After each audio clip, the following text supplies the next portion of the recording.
Oh, hello there. Hi. Hello, everybody. And it's Alsonic, and welcome to we tried to do another live reaction video. Yeah.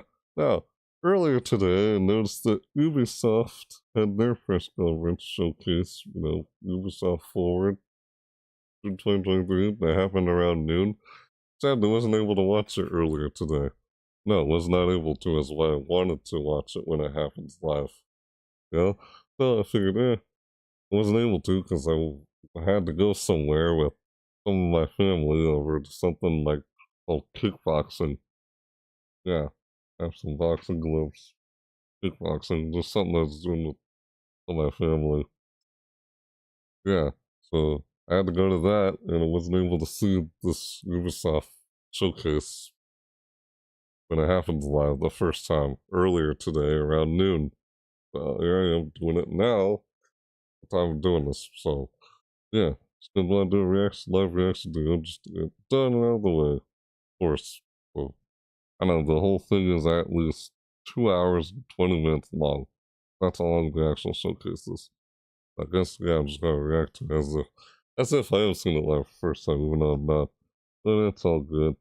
I just want to see it anyway.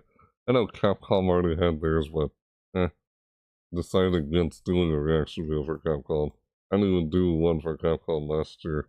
It was like, it feels kind of unorganized where they're all over the place. It's like, when is this one happening? Or is this company even doing one? It's like, don't know. There's no way to keep track of when all these press conferences, showcases are even happening. Oh, hey, dude. I know I saw you saying there. I was just trying to finish up what I was saying. Hi there, King Savage. Nice to see you. You feel me? You feel me? I've been out. What? You talking like that a lot of times. You watching Star Wars? Oh, yeah, I'm not talking about. Yeah, there was a little Star Wars inside this thing. Anyway, yeah, let's just start already. Where I do this Ubisoft Forward. So yeah, I'm just gonna react to it throughout this video. I know it's about 2 hours and 20 minutes. Like, let's just pretend as if I haven't seen it live when it happens first time. Funny, but all right, let's get started. So here it is. Boom, right there in the corner. I know it's pre-recorded. I wanted to just react to it anyway. Just do it live so I get it done. The video and just be uploaded. So, yeah, I'm just doing it here at this hour anyway. Because I was out somewhere and I couldn't do this earlier today. Like I already said. Anyways, again, so yeah, like throughout this whole video, I'll just be reacting to Ubisoft Forward, and I guess if I have anything else to say about it towards the end of the video, yeah, I'll probably do that. So, alright, this is, I don't know, this might be the last showcase I do a reaction video to. So after that, I'm not sure there's any other ones. It usually happens throughout the whole weekend, right? Like when E3 was around, all the showcases happened throughout the whole weekend. And after that, down on the floor where they all get to play the demos, the games of them. Remember? That's how it was back then. After all the showcases were done going, and they all go down there and just all were able to play them. If you were there live in person. But it's not E3 anymore, so alright. I don't have to wait through this. I can see, look at that. I can just speed through all that. I'll just, because it's not live anymore. Here we go. Let's just start. Again. Yeah. I don't have to sit and wait. It's not actually live anymore. Yeah, I can just cut through this. See? Yeah. Moving forward, hashtag. Yeah, I can just skip through this. First minute. Funny, I did the same thing with the Dead by Daylight's 10th anniversary broadcast. Remember that? I did the same thing. I wasn't able to watch that when it happened live either. Because I was at work. I had to go to work. It happened on a Friday. When it was originally supposed to happen on Tuesday. Which is weird, because that happened on a... It was originally supposed to happen on Tuesday, but that happened on a Friday. The same day I was working. So, oh well. Doing it anyway. Even if it's Alsonic going back in time. Hey, going back in time. Let me fast forward here. Skip through all this. Don't have to sit through here and wait like everyone else did when it was live. It's not actually happening. Yeah, just fast forward through time. Go back in time too. I just do these outside. I don't expect to make anything when doing reaction videos. As you can't expect to do a reaction video and not get some content ID claim on some music playing within the video that you're looking at.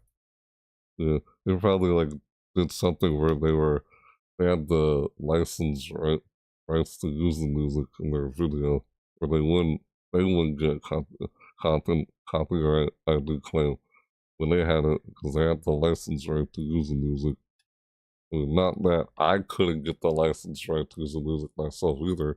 Good, you'd have to go through something to do that first, but I'm not gonna do that. So going back in time, you said, like, nice. Yeah, Star Wars. You mentioned Star Wars now. I know there's Star Wars from Ubisoft. Oh, I will admit I did see a little bit of this stuff. A little bit of it when it was going on, when I couldn't watch it earlier this around noon. Around noon is when this happened. Yeah. It's like,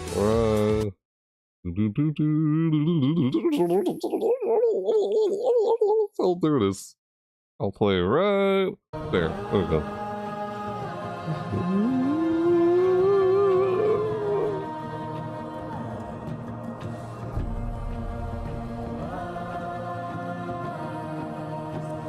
Okay, we're good. Oh my god. Like it's one big yawn as you're singing. Oh, yawning. Yawn transition to what? Here we go. There. Okay. Hey, it started. Hey, didn't do a countdown. It's like people actually made it through all that for 10 whole minutes. Big 18. Okay, here we go. This is it. I didn't even see. Oh, that's Assassin's Creed. That's what that is. I can tell by the symbol. See, that's Assassin's Creed symbol. The Assassin's Creed symbol. That's what that was. I can tell it's Assassin's Creed music. I guess it was. If I'm not mistaken. I think I saw a little something where Assassin's Creed is like going virtual reality, like VR. Assassin's Creed VR. I saw a little glimpse of stuff. I wasn't actually watching it, wasn't able to watch it. I know I saw some things earlier, but I didn't actually get a chance to watch this. What the frick? Isn't that it? Oh, nope, it is. It's just it's like a little pre-show thing, see? Pre-show. Yeah, I know, there's something Brawlhalla in there. Brawlhalla. What the frick? I think I saw a bit of that already with Brawlhalla. Welcome to the Ubisoft Forward pre-show. The main show will begin in 15 minutes, but until then, sit back, relax, and enjoy a jam-packed pre-show. The past Frickin' year of dancing hot dog. Siege has brought some of the most impactful updates in the game's history. We asked top creators from YouTube and Twitch to tell us what they think about Siege today. Siege is a completely different game than it was like 3 years ago. There's way more operators. There's so many things that you can test out with this new operator, whether it's the interactions with the other operators, or maybe the operator just has a cool gun and it's just fun to play. The zombie specifically, I guess, in the most recent impactful defensive add-on for operators. I fell in love with her. I thought it was cool that you could hide yourself, you could even hide the bomb chassis and convince people that the site that they were supposed to be attacking on wasn't actually there because you had successfully hidden the bomb. Most hero shooters dream of having their entire roster essentially be viable operators, and I think Siege that looks really like something you do. When I stream Rainbow Six Siege, and someone who hasn't played in a long time, they come into stream and I'm playing Emerald Plains and they're like, what is that map? Like, who are you even playing? We're about to get the reworked you know what I'm talking about? I think is huge. That playing around on reworked maps and doing things like replay C4s and pulse scanning from below. Those tactical plays are some of the most satisfying that you ever get in shooting? Cross progression was awesome. you know, I started on PS4, so I had several years Counter-Strike and League of Legends mashed together. Year one players What's that game under my called belt, again? and so I had all the cool. It just did something in this game. It looked like something from that game. Kind of stuff. So having that suddenly be on my PC account, which I started, I don't know, probably 3 years into my journey, was fantastic. Console community has been begging Ubisoft for some kind of answer to the like Zim situation. No, it starts with a V, I know right? the mousetrap was a huge announcement that a lot of console players were waiting for. The most groundbreaking thing added to Siege for me was Ranked 2.0. I'm really excited for the changes for the shields. I feel like it's been a long time coming. I love things like the shooting range, being able to change attachments, switch seamlessly between weapons and operators. It's an amazing change. The newest season has just been released, and a whole lot more is on the way. So there's a lot of Siege to be excited for. Why not go watch a game in action and see for yourself? Playlist. Watch more of YouTube.com. Rainbow Six Siege. Yeah, right. Good exclusive reward. Prime gaming.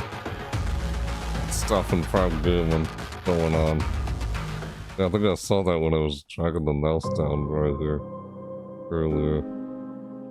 What's that? Oh, no idea. Don't really. Highest level 6 negotiated start option. Who? What? What was that? What were they talking about there? At the highest level of Rainbow Six Siege Sports, only those ready to make the sacrifice. They're all and perform at the top and achieve their greatness. So that's what it was. I was wondering what's in there. I want to go back again. Not really having more gun I can do that. I find it's a visit there all and perform at the top and achieve their greatness. Negotiation is not an option. Okay. Winning everything.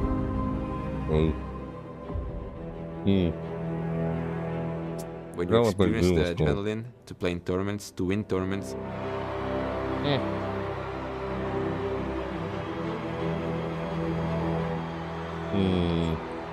To win. You know that you can't live without that anymore. I feel like moving countries to pursue my dream and career was very difficult at the beginning because I had to left some people behind, you know, in Brazil. But you have to be the best. You have to the internationals with Dota 2. There's a pressure like of being a team captain because, like for example, if I'm not scared to play a match, like my team's not gonna be scared, you know. Like on social media, when people see that, they respect me. Everybody's gonna look up to us like, oh, a new dynasty, you know, like the forbidden word. I feel we have everything we need to be the best team in the world. We just have to prove to that's what it's called. My dream is to win like that's the game I was thinking about. They did something in this Rainbow Six Siege game that looked like something similar to what you do in Valorant. So, because you know that game that's like Counter-Strike, the League of Legends put together or something? What the heck? Yeah, I saw him do something in here and it looked like that. He's win. Yeah, it's the esports. That's what that was. We work in a discipline that has certain gaps between the people that make buildings and the people that use buildings, and I think we could use games and virtual spaces as a way of breaking down those boundaries and inviting new audiences to participate in architectural design. There's an important relationship between architecture, urbanism, and video games. An understanding of how real cities are formed, how people behaved in cities, how people gathered in crowds is often very, very helpful in being able to articulate that meaningfully in a fictional world as well. Assassin's Creed. Video game urbanism is the name of our teaching studio. We've been teaching this for a number of years now, working with students to promote the use of game engine technology as an architectural method for design. We've been gamers since we were young, and I think that really informed, in some way, our decision to become architects, because we've always been really interested by spaces. So Ubisoft approached us to reinterpret one of their games in any way we'd like to. We were interested in how Unity opens up the city in a new way, rather than just experiencing things from the street, being able to really kind of navigate across the buildings, the rooftops, the facade, interacting with architecture in a different way. As architects, we're trained to see buildings in a particular way, but a game like Assassin's Creed Unity lets us break that and see the city in a new light. So when we were researching the game, we found it really interesting to read some of the interviews and some of the material from the developers as to how they approach the design of the architecture, and hearing that, you know, you're facing real virtual problems we also face as architects sometimes was a really interesting insight. We thought it would be really interesting to explore video game architecture using an architectural methodology such as a scaled model. So we go from the riverside to the old kind of medieval areas of the city where the buildings are much smaller and irregular, through to the larger kind of boulevards. And we're standing here today in the Bourse de Commerce, which is obviously the highlight of the model. A little here. model of the entire place. We picked the Aloe Blay because we think it was a really good example of a building that's use has changed maybe quite a lot from the game to the present day, even to the fact that it's got a new insertion in it from an architect that we really loved. And it was a really interesting building to look at. We really like the way that games are totally kind of user-centric spaces, which is definitely something architecture can learn from. Full video on YouTube. Yeah, for that's group. How they do the models of the buildings. YouTube. Ubisoft Forward. What's up, everyone? We're playing the X-Defiant beta. Thank you, Ubisoft, for sponsoring this video. Yeah, it's Ubisoft game. Ubisoft game. Heartland. Motor Vest. File. Battlefield Mirage. The Division, technically includes the Division. Oh, yeah, we do what benefits. Okay. Oh, we are enable drops. What is that, streaming? On Twitch or something? You said enable drops. I don't know. You can drops on YouTube. It's still doing a whole lot, apparently. When I found out that Just Dance 2023 has a story mode now. Right. All things Far Cry 6 and how I feel after playing the game. Crew, your the Splinter Cell world. Ubisoft Creators Program. Why now? Creators. What the couldn't read all that? Ubisoft.com. Something. Ubisoft. Valorant. What was that? I forgot what it was. The Viking. Assassin's Creed. I forgot what that was called. Link History. Assassin's Creed. Yeah, Valhalla. That's what it was. I thought I was gonna play that at one point, but it never happened. Oh well. The Valhalla Assassin's Creed game. I thought I was gonna play that at one point, but it didn't happen. Man, what the Vikings in this Valhalla? The heck? Gosh, why did it sound like that? In my headphones, Brawlhalla. Yep. The game takes itself way too seriously. Yeah, that game takes itself way too seriously. Not even the emotes are enough to try and make it seem like it's not taking itself way too seriously. Stay tuned for exclusive reveals on Avatar Frontiers of Pandora, Assassin's Creed Mirage, and the Crew Motorfest, all in 10 minutes. Dance with hot dog and soda. What the frick? What? What the heck? What was that? What?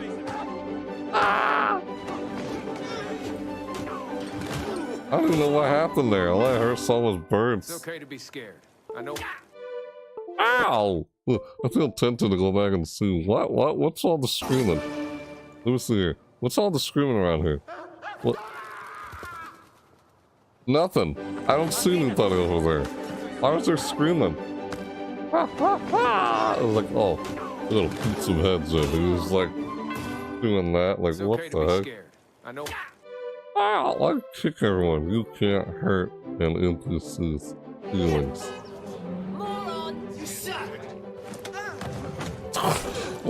What? Oh, come on. Sometimes gamers extend to talk to the okay. Couldn't do hurt. Couldn't do better. Really? Ugh, we're playing again. Propaganda. Right? Don't think I don't know what that is. I'm still learning about mentality. You Oh, gotta work or on I yourself, don't, you gotta or I be better don't know about what it's talking about.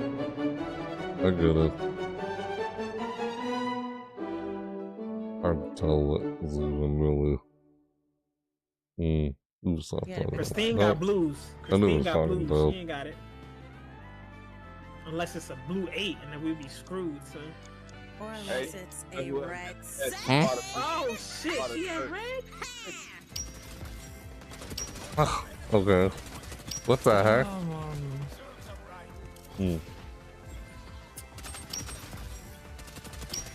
Oh mein Gott! Clip das, clip das, clip das, clip das, clip das, clip das. Do it. What? Oops. I messed up. Oh man, I mean, we kind of caught the transition. We did another casual bar spin there. Okay. No. Oops. What the hell? This is laying in the bathtub. Why? What is he doing? Fast forward. I've been doing it for a long time. I knew I'd been training for the splits for a reason. Oh my god, I'm so excited. It's coming tomorrow. It's coming tomorrow. I'm amazed. I'm so excited. I'm so excited.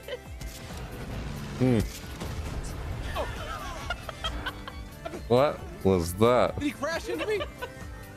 Let's see that again real quick. So amazing. What the heck was that? Let me see that again real quick. Hold on. Bro, Yeah. I'm amazed. I'm so excited. I'm Whoa. so excited. I don't know, just into. What? I don't know what I did not see there. Weird. Your dance All the was same so thing. amazing, by the way. I want you to know that Ubisoft San Francisco just donated $10,000. I know. I know. Right? Oh. What in That's a the good one. fuck? The boat rises out of the water. What is happening? This thing looks like the wide body of the future. What the heck is this? I don't even know what to say. It's like bottoming out as I drive the thing.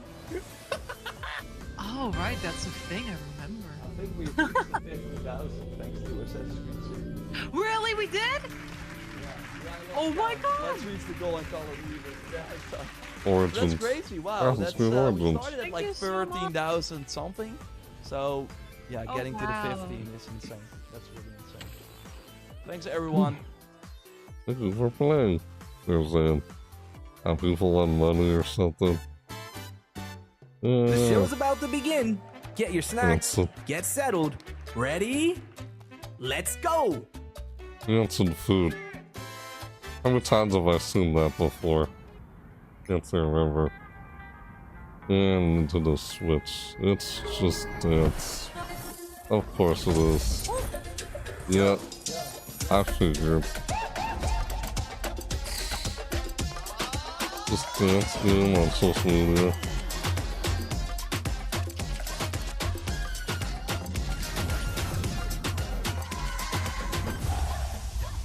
Yeah. Yeah.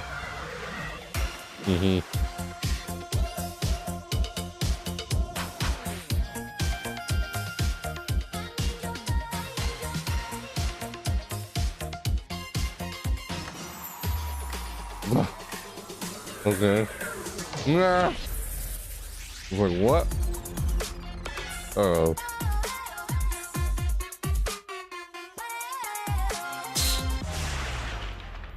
What? Oh.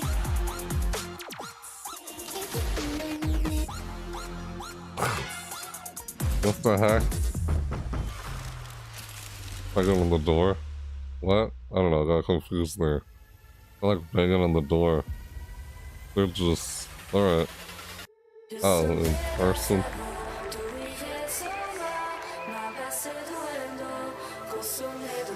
Oh, the transition they did there.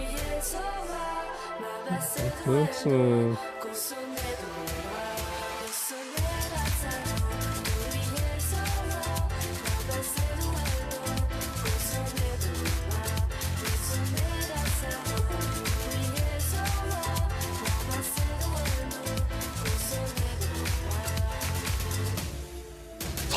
what the heck, man? Huh. That guy was fresh on his face.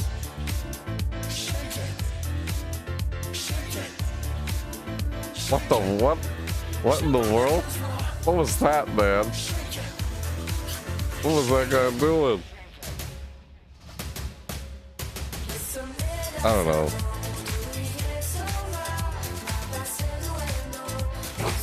You dance around like that. Like, what? I just found that weird. Like, okay. That's just me.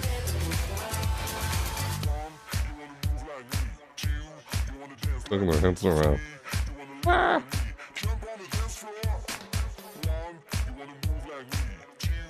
It's doing like the robot now.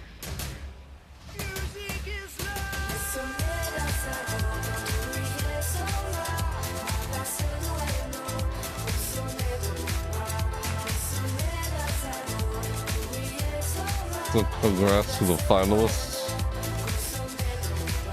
All the people. Esports series. Olympics esports. At the end, like, at the end there, like, what? There? And it says names of the songs when it's available. October. Still dancing off stage. There we go. Alright. That's silly. Nah. What the heck, man?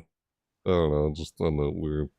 Some of the dance moves some people do is like, okay. Oh, Navu. Vampire actions. Navu. What is this?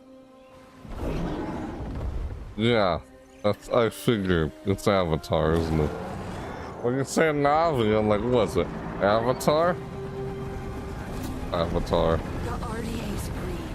Will they make a video game? They make a video game of Avatar? Huh? Oh. Everything from us. Yep. Me. I was trained in their ways, their technology, their weapons. Things that a Navi should not know. And then one day, they left. Hell's Gate is under attack. Evacuate now. Kill all the Navi children. But before they did, our teacher saved us and put us to sleep. This is your only chance to survive. And there I remained for 15 years. Sleeping for 15 Until years. One day, I awoke. You awoke. You awoke. And I woke was up. free. That sense was free.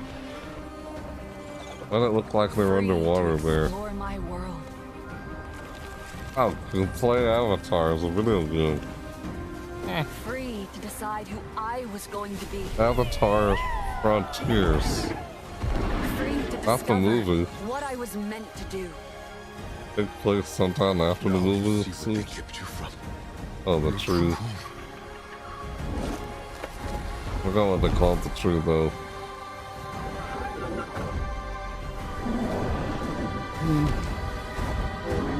Yep, now it's a video game.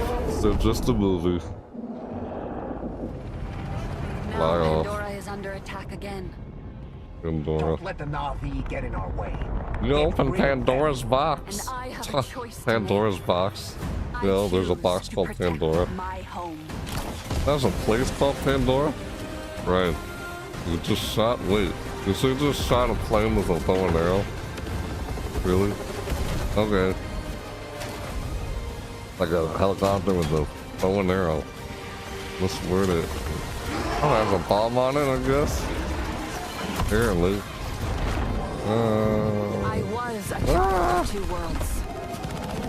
I am no longer. I am Navi. You are Navi. What? Her name? Avatar Frontiers of Pandora. Sivako. I've seen the Avatar movies. Great. How they do in the form of video game? Huh. Hi there, everyone. I'm Jim Cameron, the creator of Avatar and Avatar: The Way of Water. In developing both of these films, I set out to imagine another world, a world as rich and complex as our own. And we wanted the audience to feel as though they were really on Pandora, to dream with their eyes wide open, and to explore this world with our characters. And it's always been our vision to embrace technology to allow us to find new ways outside the cinema to immerse people in this world.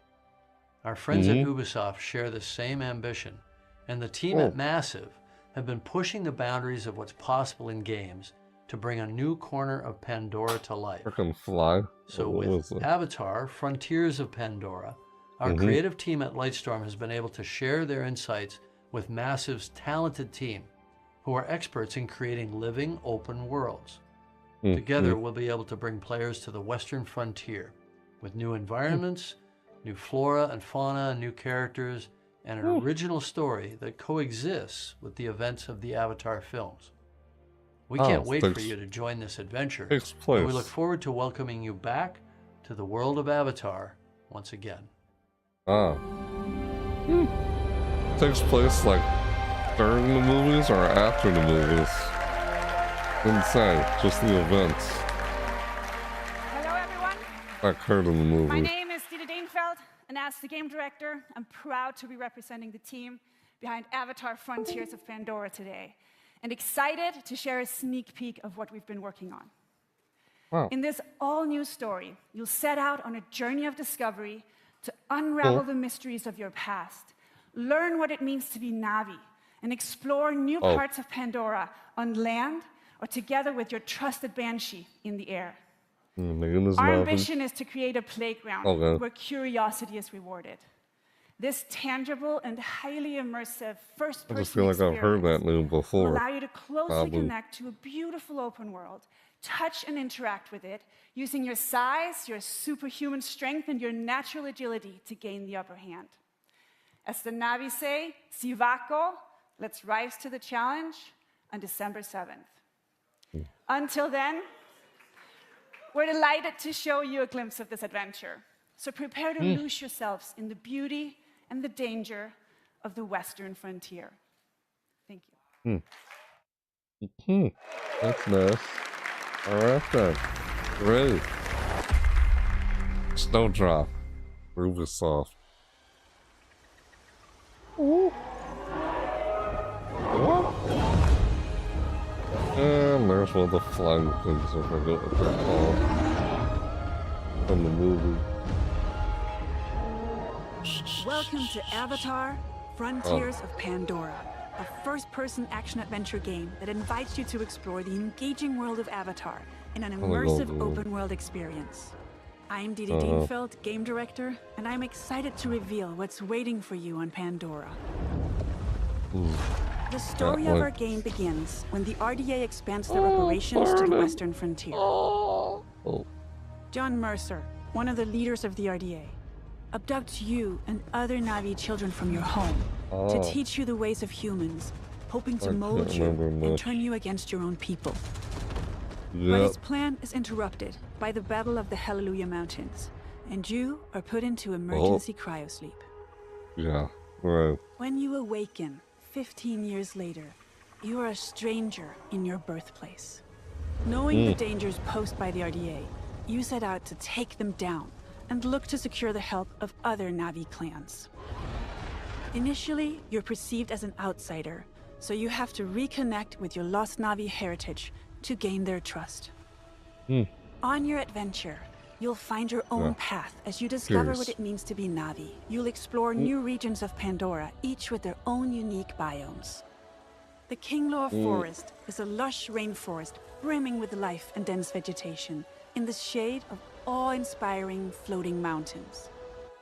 This is the home of the Aranahe, a clan of peaceful weavers who will guide you on your first hunt and on your first flight. Right. The Aranahe will show you the way to the rookery, where you can bond for life with your very own Ikran. Well, the Ikran is a devoted companion that you can name, feed, and customize. Experiment with acrobatics and feel a rush of adrenaline as you dive from the sky and explore the open world of Pandora from the air. If you travel north, you'll get to the upper plains. An expansive grassland filled with contrasts and open views as far as the eye can see. The nomadic Seswa clan live here in symbiosis with gigantic beasts called Sakru. Earn the clan's trust, and they will teach you the art of riding dire horses. And further west, the mysterious clouded forest, where hidden in the mist, nothing is as it seems. There's like a dinosaur right now. A clan of healers with their own dark reasons to stay hidden. Reminds me of. RDA operations are threatening the balance of Pandora. They build facilities of all sizes to exploit resources at any cost, spreading devastating pollution. In the process, animals are hurt and poached. You'll need to stop the RDA from ravaging your home. And when you are ready, you will take the fight to them. As a child of two worlds, you can learn to master multiple combat styles. Your powerful instincts allow you to get an overview of the battlefield, mark your enemies, and identify weak points. Traditional Na'vi weapons are versatile and precise. You can use the longbow to hit long-range targets, or the staff sling to set up traps. For a more explosive approach, you can leverage your human training and go for the blast of an assault rifle, a shotgun, or go bigger with the occasional rocket launcher. On foot, you can also rely on your incredible strength to take down amp units. Above the clouds, your Ikran will help you in aerial combat against the RDA. Destroying RDA facilities will have a tangible impact on your world. With the pollution removed, Pandora heals. You'll be able to harvest the best quality material again and craft better gear and weapons. You will also find ingredients to cook. It's not the movie itself. To get stronger.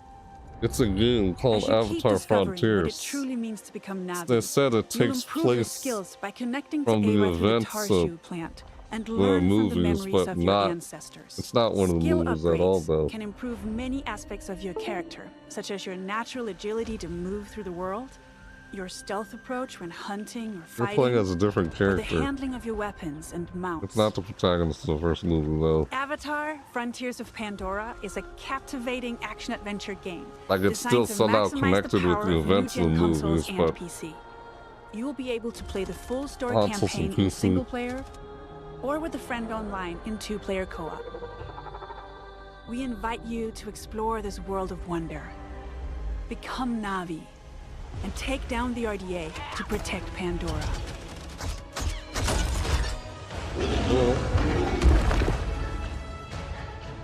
I don't know if it's during the movies or after the movies. That's the thing. This game, I'm not sure where it takes place.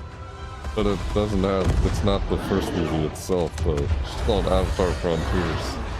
Yeah, that's all I know. You take control of the weapons from both sides. December 7, 2023. You have to see it from the beginning. I can't really explain it myself. Let's get it, baby. You have some fun with it. Now they're gone. Oh my. Another one. This feels great. Well, I got two.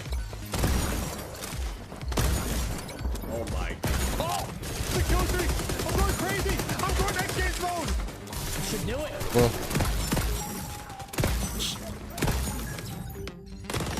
what is this? That's Rainbow Six Siege, isn't it? Oh my shield! What the? What the heck was that? I don't know. Looks cool. It should be online. What? The Avatar game? I guess I overheard whether or not it was online. I'm not sure. Like, what's this game? You talking about this game being online? Could be. There's a flamethrower. This game's fun, man. This game's great. I made some critical damage. Well, What about you? Basketball. Over 1 million players. I mean, I love like the pacing of the game. Oh, the closed beta. Yeah, I know, you're not talking about this game. Oh, it's Defiant. That's what it's called. You were talking about the Avatar the game. I know. I don't know if it's online.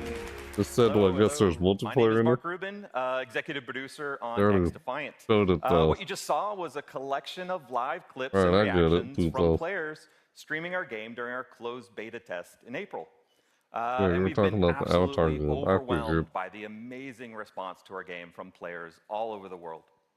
Now, for It's us, within the same world, of community course. has really been the Of the core of this movies, game's but development. Doesn't And take we've place had in. 28 I'm not sure public when tests during so the far, movies. with the recent closed beta being the This largest, game, though, and of I don't course, the first with no NDA. And throughout all of these tests, No we've done our NDA. best to listen and respond to the feedback of players.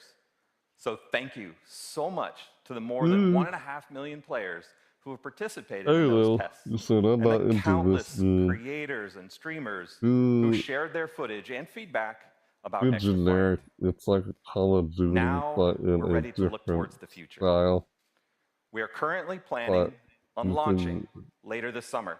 like, But before we do army that, thing. we will be holding another Even test army to thing, address yeah, some of the I feedback get it. from the closed beta. This I know what open you mean. session will be available to everyone on PC, PS5, and Xbox Series X and S from Which June I first 21st started. to June 23rd. This is a Defiant short open test, session.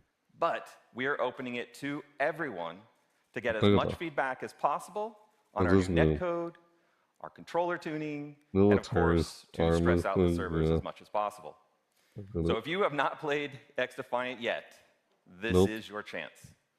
Mm. But let's talk about what's going to happen when we launch later this summer. Okay. We will start with a 6-week preseason that will have all of our launch content with 14 maps, 5 factions, 24 weapons, and much, much more.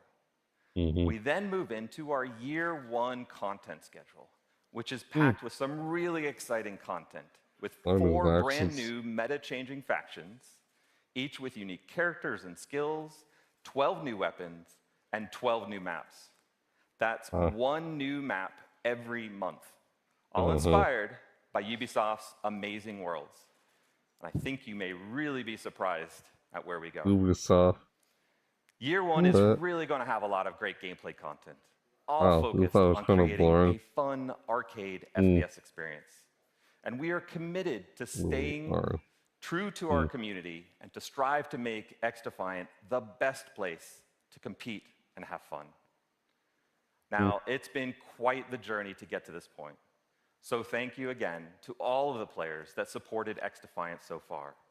And for everyone who hasn't yet had the chance, we hope to see you in game soon. Oh. Thank you. Who knows? Maybe, probably not, but you never know. Yeah, I think I saw a little bit of this at one point. This, when I wasn't able to watch this. Prince of Persia? Yeah. Right. Saw a little bit of this. I didn't really see this through. Bow and arrow. Ow. Right behind them. Ah, look out! Oh, that's close. Okay.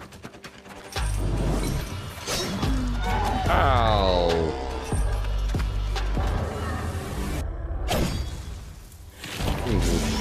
What the heck? The...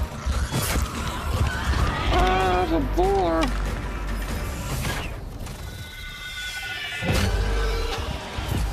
Why does it sound like that kind of animal?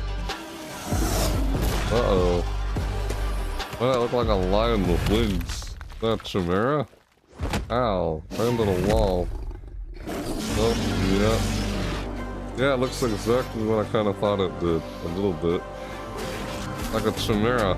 Yeah, it's just like a chimera. That looks like those mythology.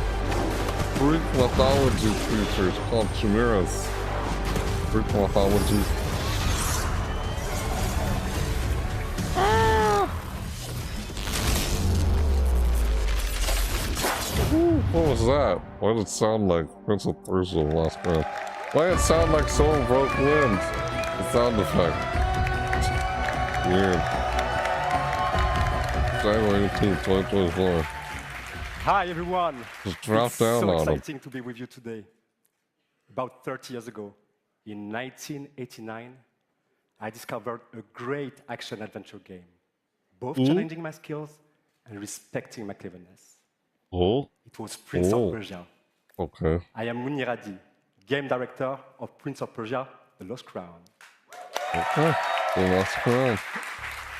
Time has come to open a new chapter and to journey in legendary Persia, in an era where the laws of mortals were ruled by the laws of gods. You are Sargon, a fearless prodigy, the youngest member of a squad of 7 elite warriors, the Immortals. One night, Prince Hassan, sole heir to the throne, is abducted and taken to her hostile and cursed land, Mount Kaf. You and your brothers in arms are sent on a rescue mission to save Prince Hassan. However, this assignment will cast you straight into the lion's den. And it is here that you, Sargon, and the whole kingdom must prepare to face the greatest threat of your lives. This is your story. In Mount Kaf, your destiny awaits. Okay. When entering Mount Kaf, your mission is clear. Find Prince Hassan and bring him back to Persepolis. Okay. Also However, find someone Mount Kaf becomes a prison full of hostile inhabitants. Now separated from your allies, you discover a grand citadel full of mysteries, where time flows differently. What is this sorcery? The past coexists. What is this sorcery? Like, really? Like I said, have magic. In this cursed land, exploration is everything. This is How many times have I heard that one before? That delivers new secrets as you find new powers. It's like Greek mythology. But to reach new areas, you have to master your skills and your sense of timing. A trademark of Prince of Persia. A lot of Greek mythology. During this epic journey, you won't be the only one trapped in Mount Kaf. Goddess and blacksmith to the gods. Some dwellers are willing to help you, while others are more reluctant. I like mythology. Or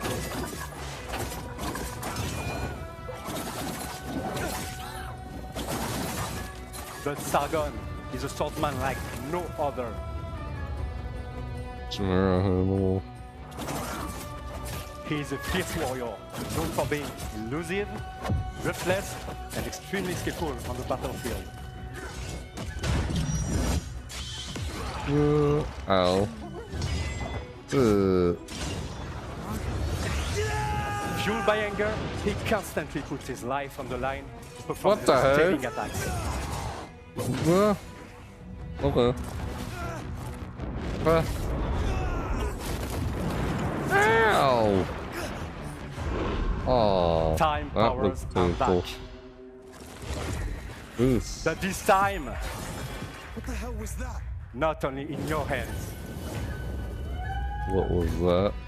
To face such a challenge, master a new side of his time powers and defy gravity.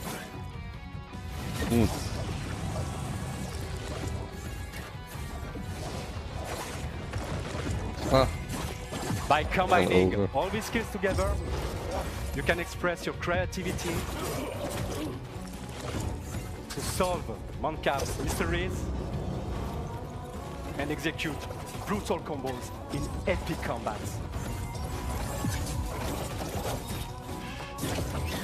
Nah. Actually, good. Oh, an arrow? Okay. Ow. Jeez. Okay then. Duh. And that's just do that. a glimpse of what Prince of Persia: The Lost Crown is all about. I'd like to thank Matrix, who composed the in-game music you are just listening to. And of course, my fantastic team at Ubisoft Montpellier. We cannot wait for you to get your hands on the game. It releases on January 18, 2024 on all platforms. Thank you and enjoy the rest of the show. Sounds alright, nice game. That's good, sure. Captain Liz or Hawk. Blood Dragon Remix. What? Okay. What was that? Hi. My name is Adi Okay. Shankar. I'm a No. TV and movie producer. You may know me from the Castlevania animated series on Netflix. I've seen it. One of my fan fiction shorts on YouTube. Ha. 7 years ago, I got a call from Ubisoft offering me the opportunity to adapt one of their very, very, very serious franchises into an anime. But instead, I came back to them with a crazy concept inspired by the mood of Far Cry 3 Blood Dragon. Oh. Yeah. This concept used Ubisoft's vast library of characters and remixed them into one delirious anime series that would become this love letter to the 90s. Or at least how I remember the 90s. Nah. And to my absolute surprise, Ubisoft said no. That's funny. The guy's sitting there laughing. The guy who's like the founder or Just CEO kidding. or They said whichever. yes. Oh, he didn't say That's yes. why I'm up here. Come on. This wouldn't make is the any story sense. of how the first anime series by Ubisoft was born. If they said Captain no, it Laserhawk. would make sense. A Blood Dragon remix. Blood Dragon This remix. show is many things. It's violent. It's a dystopian fiction in the spirit of the works of Aldous Huxley. It's a spoof. It's a satire. It's dark comedy. It's a love story. And as a descendant of Indian mystics, I can tell you it's the most philosophically conscious show you've watched in a long time. Okay. The series was picked up by Netflix. It was animated by the renegade genius pirates at Bobby Pill's studio. And today, I'm very happy to announce that barring an apocalypse, which may happen, it will be released worldwide later this year. Oh. Okay. That's nice. Great. And that's not all. I'm even more excited to share with you an action-packed, Easter egg-filled teaser trailer right now.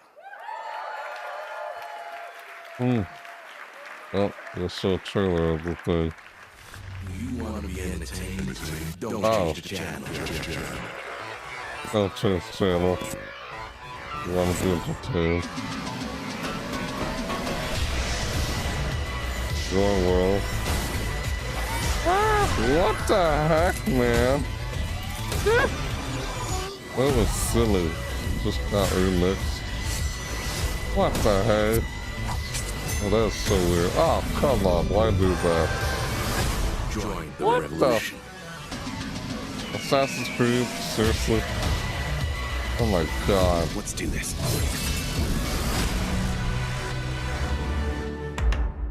Well, that was weird. It's on Netflix.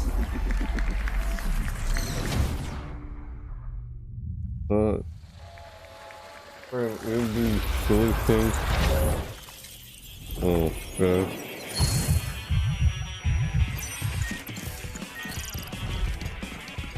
Oh, I think I see what this is.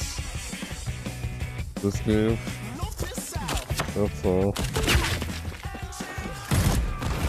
Okay.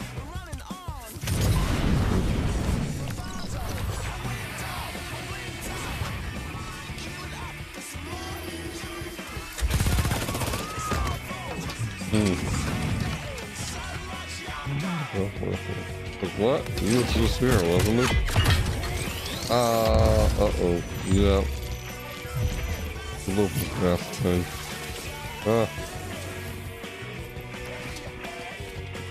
Apparently.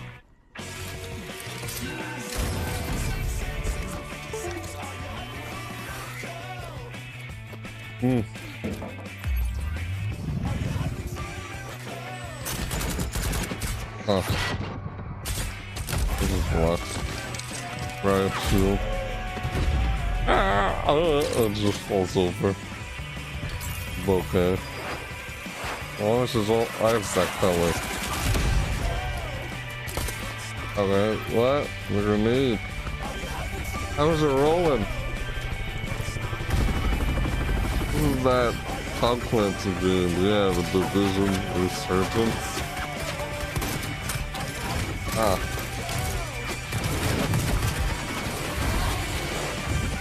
In the hardcover, yeah.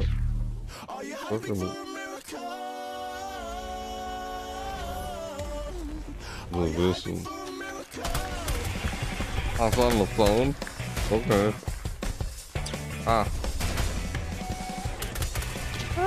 What? A little drone? And what was that? Great. And I thought 2023. Like, okay.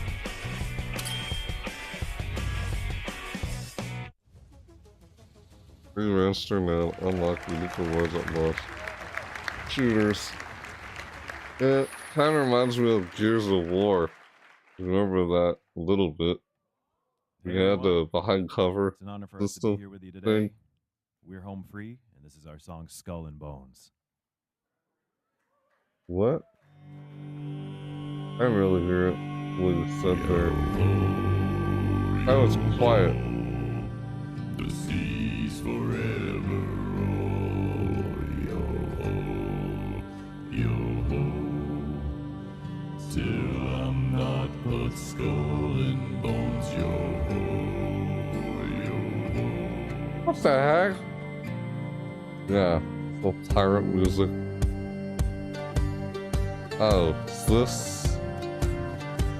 I'm not sure what this is. Outcast a kingpin was born upon the sea. There was meant to walk the land, a pirate's life for me. Last year winding up the sails and speak to mutiny. Find yourself a wanton port or bottom of the sea. Among the shores of St. Anne to the eastern shores. I'll take my chances on the wind to loot and plunder stores. The flag, it stands for us alone. No one else around. We owe our honor to the sea and not to any crown. Yo-ho, yo-ho, the seas forever roll. Yo-ho, yo-ho, the winds forever blow. Long after I'm a Davy Jones, till I'm not but Is it Davy Jones? Apparently.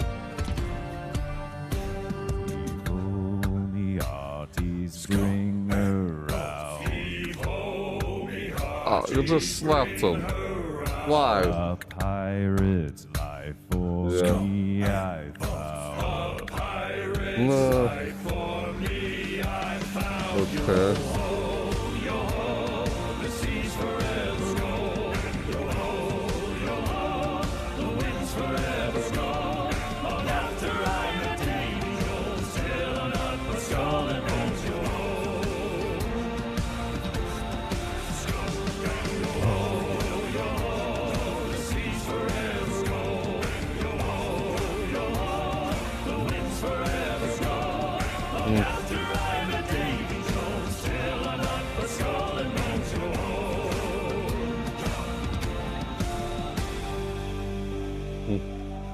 like sea shanty music, and just pirate music. Close beta for it. Full results. Long live piracy. This one now. There's like a QR code there. For Honor. I haven't really played that game in a long time. I used to play For Honor. I didn't really continue playing that game. It's been a long time since I played For Honor. Yeah, Mario and Rabbids. Here's a hope. Why? That game is silly. The Rabbids thing? Okay. You think it's boring? No, I played For Honor. It's alright. Oh. What? Yeah. Right. They put Halo and Brawl with Master Chief and Arbiter.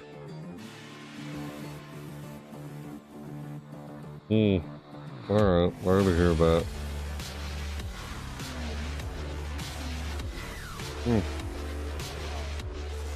Cool.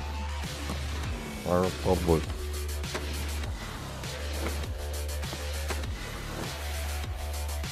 What? What do you mean? When? What do you mean?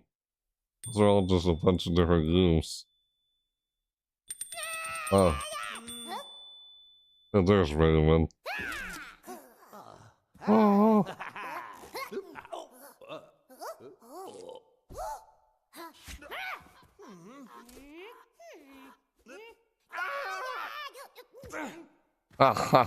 Silly. I'm okay with some Ubisoft games. I don't have a problem with them. Like the Rayman games, I played some. The Rayman games are actually kind of wacky or weird. Very like, I don't know, eccentric. Rayman. That's Rayman in the Mario Rabbids game. Like, wait, you see Rayman and Mario in the same game? Super Mario with Rayman? The Rabbids, yeah, Rayman has been seen with the Rabbids before in the past.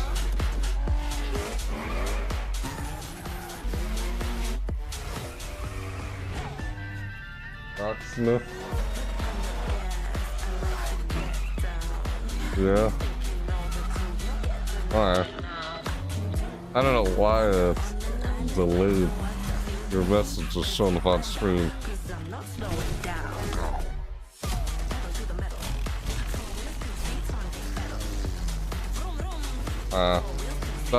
Don't know why Streamlabs is doing that.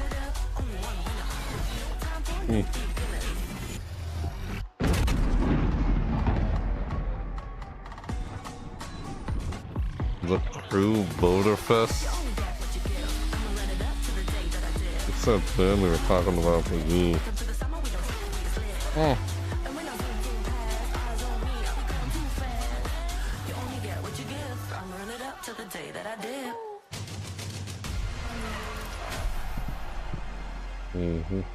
Racing games.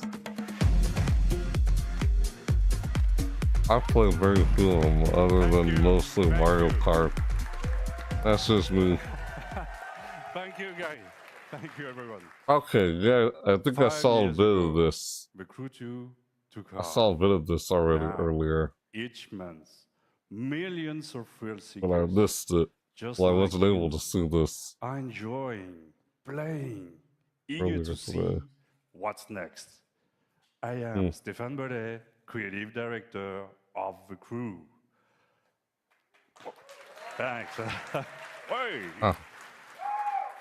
Today, at last, it is my pleasure to introduce the future of The Crew, Motorfest, our own new take on the action-driving genre, a celebration for car lovers to share and experience car culture fantasy on the beautiful island of Oahu in Hawaii. No matter how you enjoy cars and driving, on your own or with your crew. Motorfest has something for everyone. Motorfest, your portal to a medley of high-octane experiences. You choose how you like to have fun with your cars. This is what Motorfest playlists are all about. Playlists are truly at the heart of Motorfest. Want to immerse yourself in the most exciting worlds of car culture? Yeah. Dive into the legacy of the world's most influential automakers. Okay. Great. Light up the night street racing scene, Japanese style. Yeah, there's like my camera with little different locations. Unleash the cutting-edge power of electric I don't know what was that scene there. And this is just a taste. For the first time ever, we leave the US mainland behind. Our festival has landed in one of the most breathtaking and vibrant places on Earth, Oahu. Let's find out why Oahu is the perfect playground for driving fun. Race through the city street of Honolulu. Honolulu. Barrel up. What? Black ash-covered slopes. Adventure deep into lush rainforests. Or cruise the dunes at sunset with your friends. Opportunities for fun and challenges are endless. A unique playground like this calls for a profusion of vehicles. Choose and customize your ride with one of the most diverse lineups ever. From past, present, and future. Recognize the latest from Lamborghini? I think so, yeah, I know. You are as thrilled as I am to get behind the wheel of this beauty. Hey, I guess. Some of you have spent a lot of energy building the perfect vehicle collection in the Crew 2. In a few weeks, you will be able to import your vehicle collection into the Crew Motorfest for free. Thanks. That's nice. So stay tuned for more news about the collection import and our complete festival program later this month during our summer showcase. Since the beginning of the year, thousands of players have tested the game and given us priceless feedback through the Insider program. Join the party, register now for a close beta, and share with the world your experience in July. In July. From the entire team at Ubisoft Ivory Tower, mahalo, thank you. Welcome to Motorfest. Enjoy the ride.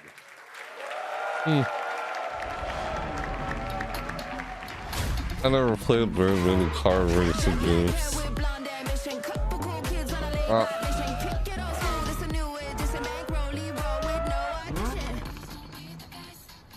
What?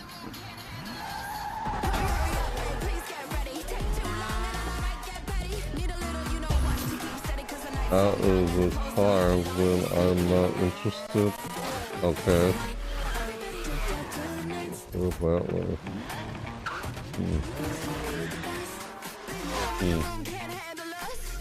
Racing game, why don't you want to get out of the car though?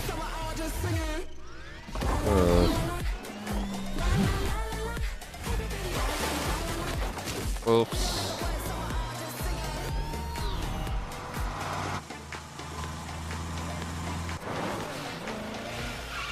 Yeah. Alright. I don't know. It was it. That was weird. Okay. Reminds me of NASCAR a little bit. Or just Need for Speed, because there's other games like that.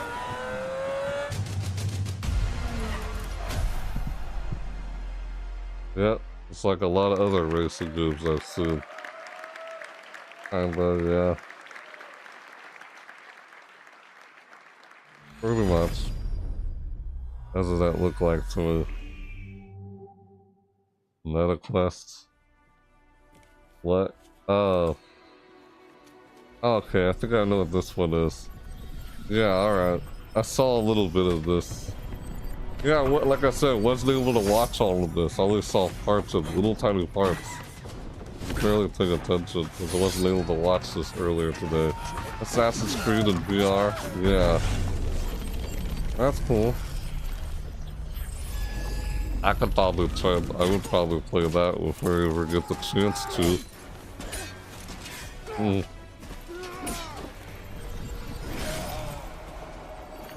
Ah, they'll get to see you get slashed. Oh well. Like, you actually do that yourself as VR. Like, ah! The parkour. The assassinating. Stealthy. It's just stealth and assassinate. No, it's doing stealthy and parkour. Than just combat. Assassin's Creed Nexus. Ah. That's true virtual reality though. On MetaQuest.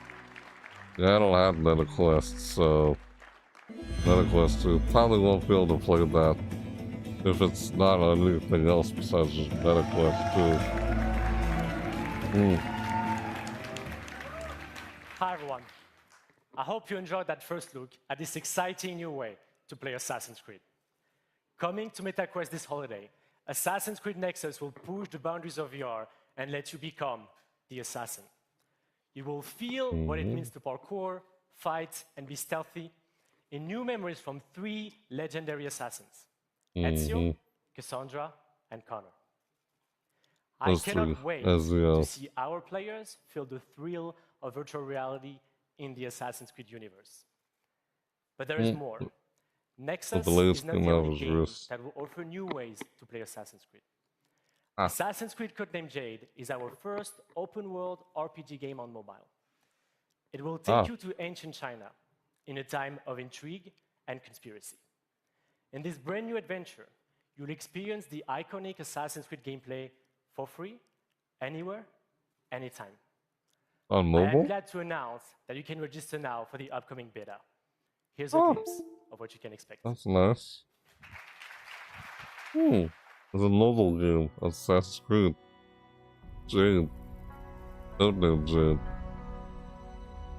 Legacy. It's honoring those that came before us, learning from their triumphs and mistakes, to illuminate and hold their stories to the light for all to see. That inheritance of knowledge helps to guide and shape our future.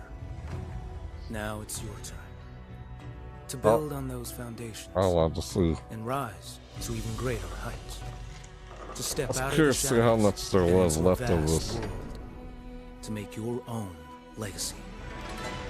Because I didn't have time to watch all of this. You know, very little of it. Very just bits of it. When I had to go somewhere earlier today. What? That's Assassin's Creed? On a mobile phone? That looked like something straight out of, like... I can't even find the words, forgot the names of the game. Not sure if it's close to that's combat. Without the parkour and stealthy. Mirage. Yep. We've all been waiting for this moment. Assassin's Creed Mirage is a very special game, designed as an homage to the first titles of the series that many of us fell in love with. Coming October 12th, Assassin's Creed Mirage takes the franchise back to its roots. Sarah, our narrative director for the game, will come on stage to tell you more about Basim and his journey. But before that, let's watch our story trailer. Okay. Story trailer. I haven't played Assassin's Creed in a long time. I wanted to play more of these games, but I haven't as much as I want. Oh. Ow. Okay. Backfired. Huh? Ouch. At the moment, I'm only want Rocksmith. Rocksmith? I don't know. Fell down. Leaf of Faith? No. You just tell. It was outrageous. I don't know yet, to be honest. What the heck was that? Tell Basim the story of the feather. Don't know, to be honest. The tradition of the feather comes from Egypt. Don't know if I ever will or won't be able to play any of these, to be honest. Like so many other games. The feathers forge our paths. Remind us of who we are. Who we can be. The Order has held the Like, I haven't played a lot of Assassin's Creed as I used to back then. Strike quickly and end this. Like, there's still other ones I never got to play. Who is she to tell you when to strike? Now there's this one called Mirage. Serves the hidden ones. That is a strange kind of freedom. Like, I never played Valhalla or Odyssey, Assassin's Creed. Like, I wanted to, but it never happened. You are not the first to walk the shadows broken. Pour your pain to the Brotherhood. Like, yeah, I like the parkour. Being stealthy in this game. The final judges.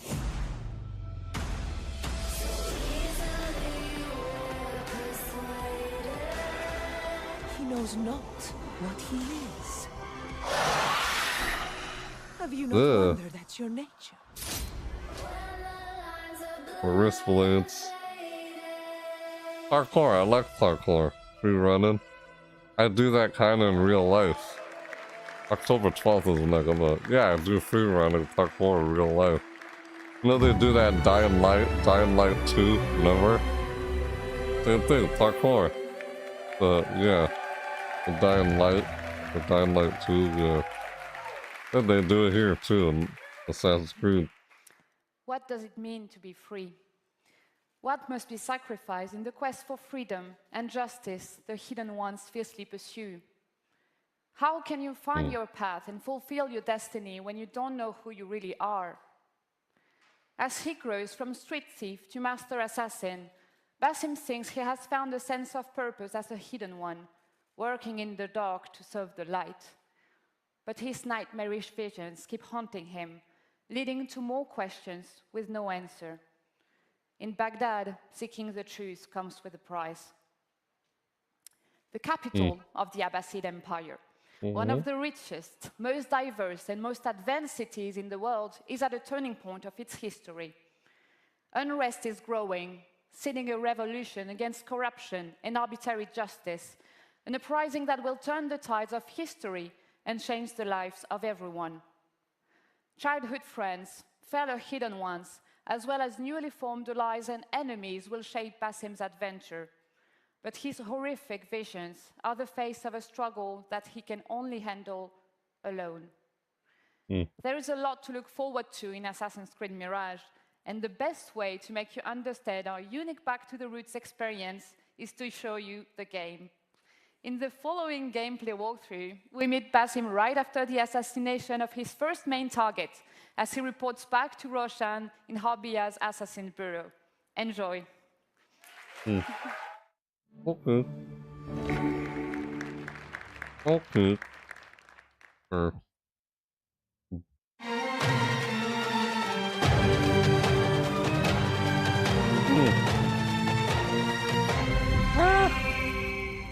The Loop of Faith.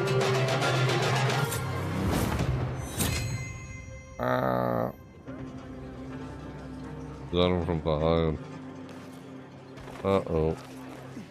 That's the parkour. Yeah. There you are. It's like, oh my god, what the fuck happened? Ah! Freak out. Time to vanish. I'm just gonna go stealthing again. Stealthy. What was that? Let's try to get away.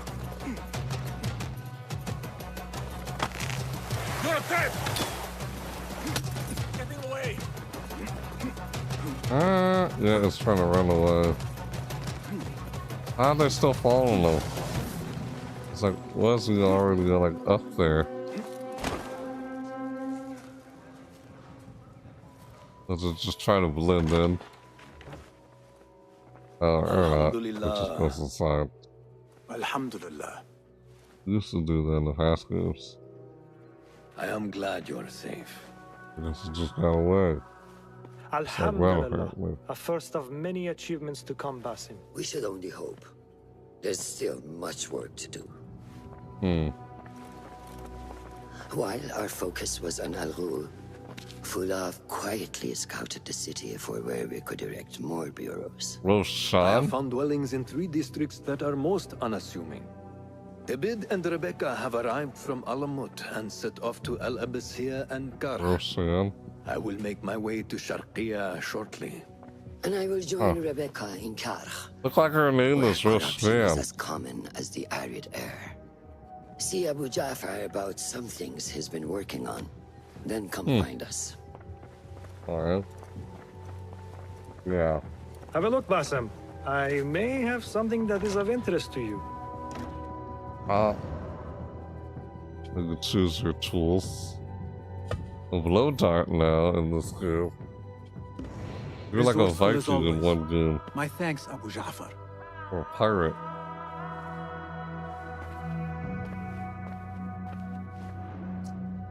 Now you use a blow dart. Oh, you're just gonna blow dart someone instead of wrist blade them.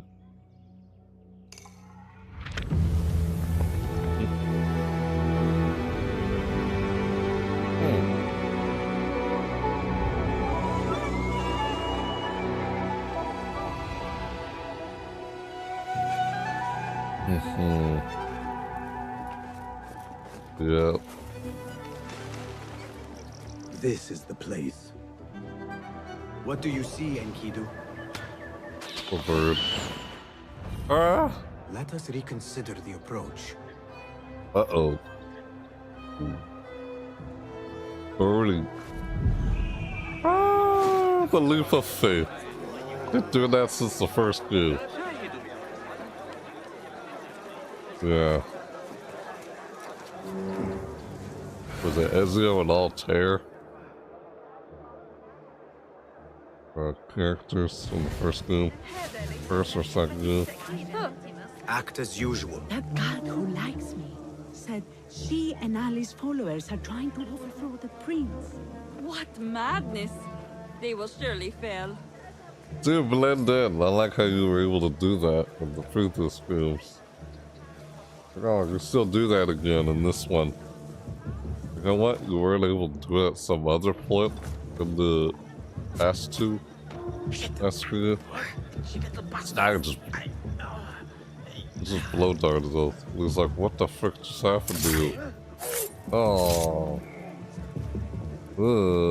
Yep. Oh, you snuck up on him being stealthy. Yeah. Or you can choose to just go in there and just fight him like and not bother stealthy. Being stealthy. I could do stuff like that in the game. That was fun doing that when playing this game. Ow!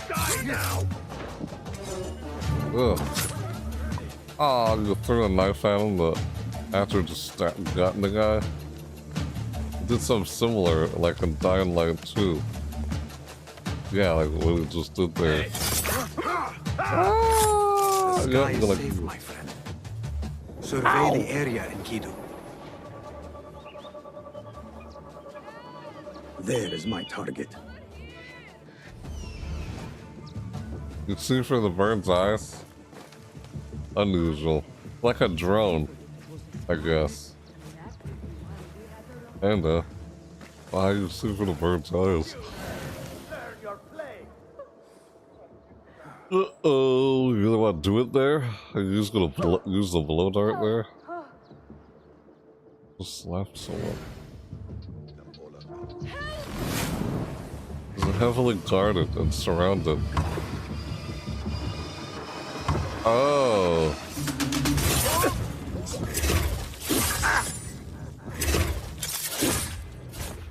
What the heck was that? What I wish to know. And no more need die this day. That was weird. Okay. Like, goodbye. Uh-oh.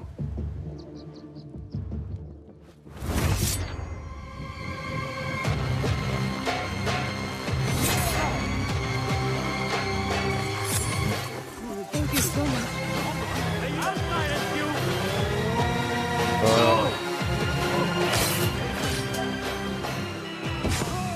Ah, he sets it off.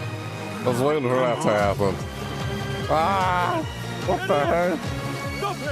Look out! Oh! That's ball. That kind of music.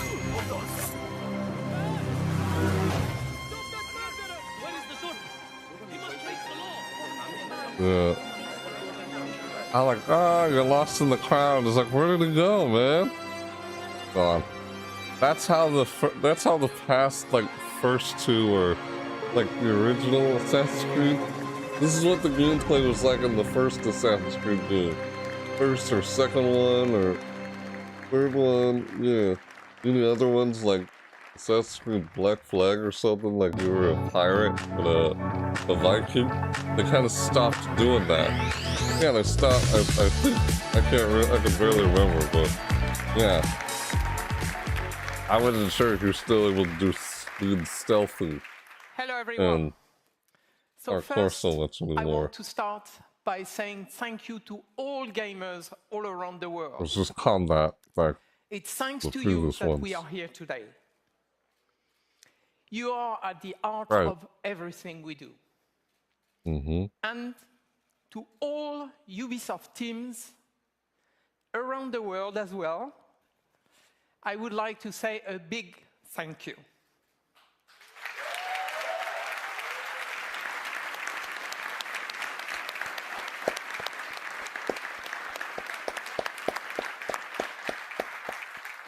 Your talent and passion are at the foundation of this fantastic lineup. So I hope you are all excited to explore the amazing playgrounds you have seen today. At Ubisoft, we are creators of worlds. We are also proud to partner with some of the biggest names in entertainment to create original stories in beloved universes. Now, I am very happy to welcome Julian from Ubisoft Massive to give you a first look at Star Wars Outlook and gameplay. So thank you. Whoa. Julian? Okay. Here it is. Yeah, this is that Star Wars game. All this at Summer Game Fest already. Yep, this is that. Calm down. Do you want to see gameplay or not? All right.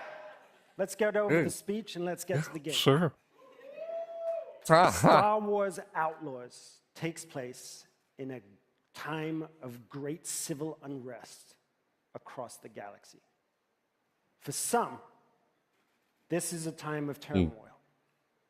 For Outlaws, this is a time of opportunity. As a cunning thief, Kay Vess and her companion Nyx fight for survival every single day, relying on their skills and resourcefulness to get by.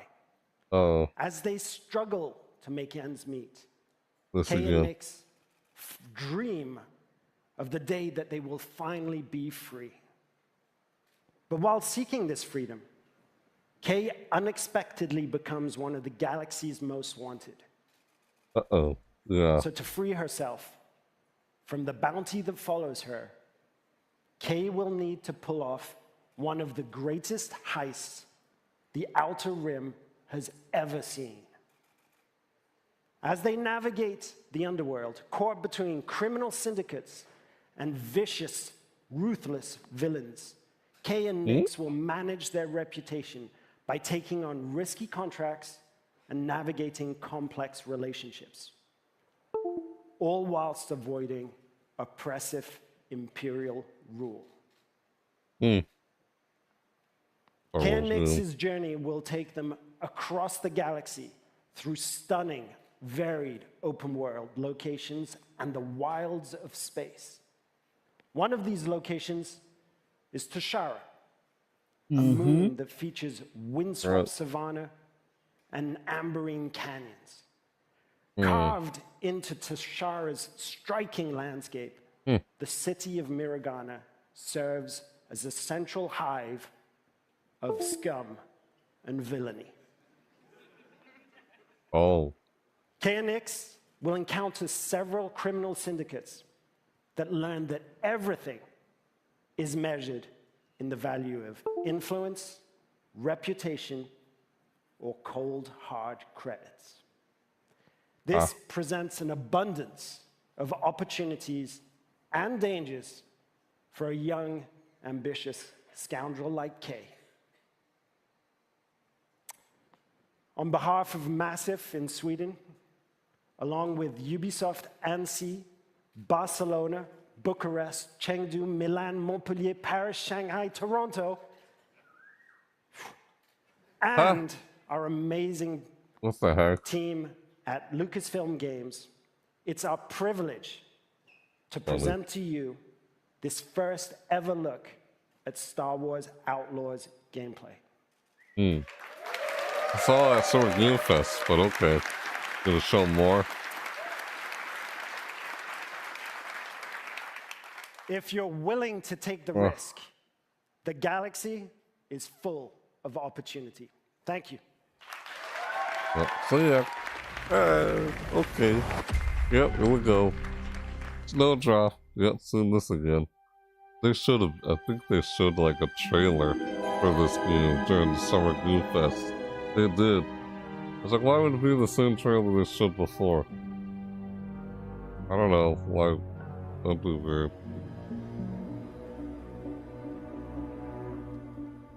Huh.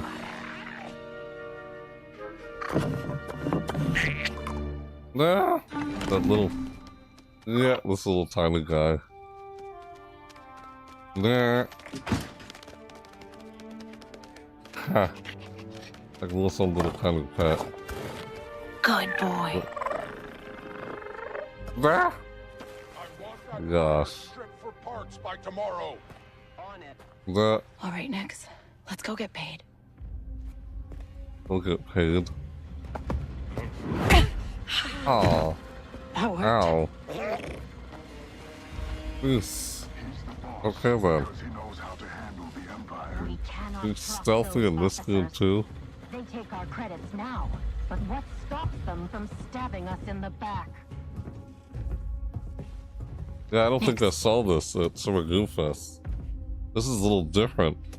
This is actual gameplay footage. Hit that button. Apart from a little trailer that looks similar to what we're seeing here. Like he just goes and hits the button for you. Like, okay, got it. Like, here we go. Just jumps on her back. Hang on, don't fall off. Oh, this is funny. Star Wars game. A little tiny guy. It just jumped off. Okay.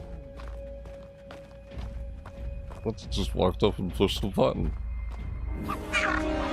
Hey, I was just leaving. Okay, we'll figure this out. Like a cowboy? It's like a cowboy or something. What was that? Shield. Shield, yep. Okay. Just slap him with the gun. Ah! Hey, Nick! Fetch! Fetch? This is getting bad. Yeah. Little guy was talking to him. Alright. Just shooting at him.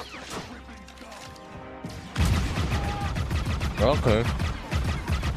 Okay then. Dick Ferrick! Stop her! Uh-oh. Oh, jeez. They got super loud, the video. I think that went pretty well, right? Ah, like how it jumps on the bike with her. That's funny. Look at it. It's just wagging its tail. They're just flying off! These guys don't quit!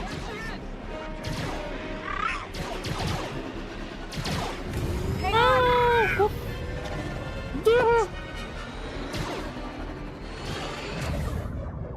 Uh-oh. What is this? What are you doing? Okay. Oh! That sucks over him. Like a targeting system? I got the package. Where are you? Waiting for you and Jauntus Hope. Were you seen? I said I got it. What else matters? Should I assume we won't be working for the Pikes anytime soon? Well, they'll probably forgive me. Comforting. Oh. There's Jauntus Hope. We made it, Nix. Yeah, we didn't see gameplay footage during Summer Game Fest. Just a little trailer of this game. Hunter's Hope. Oh, excuse me. Hunter's Hope or something.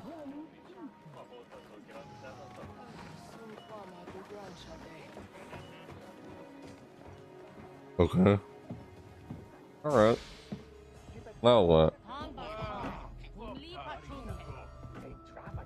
Hey, Andy. You're late, Kay. Doc is waiting. What? Are you worried? No. Okay. No. Sis. No, but Troy. What?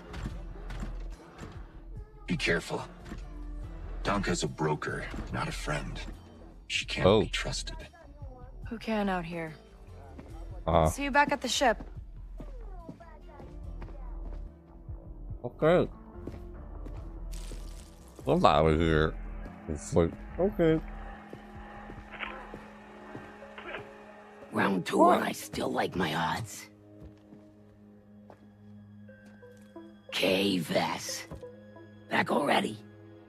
I told you she's fresh, but she's good. Who's this? Just a friend. Join us. Okay. Job was more complicated than you said, Danka. You lived.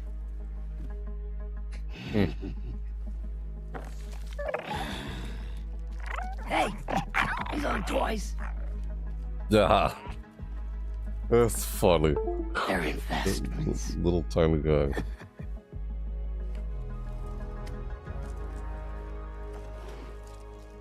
Like, okay. Wait. We haven't met. Oh. Don't really know many of you. Stealing illegal contraband, running with syndicates. I could say you're a threat to the Empire. Oh. But I won't have to if you're smart. Ooh. Thanks. But I'm smart enough to get myself out of trouble. You pay the tax just like everyone else. Whoa, kid. Let's just relax. You won't make it off to Shara alive. Maybe.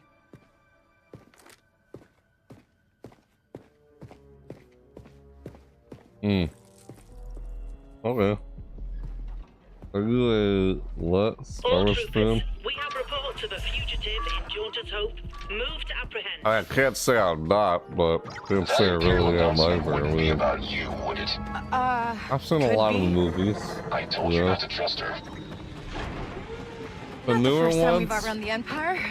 I haven't really seen much of the newer ones, to be honest. That's about it. Yeah. I've seen all the old ones, but just not so much the newer ones. Like, I've seen the prequel. No kidding. Well, yeah, I've seen a lot of Star Wars movies. Just not the newer ones made by Disney. No, I haven't really seen those except for the first one. Where, you know, Han Solo's gone after the first one. The first new ones made by Disney. That's the only last one I saw. Any other second ones after that I never really saw. I don't know.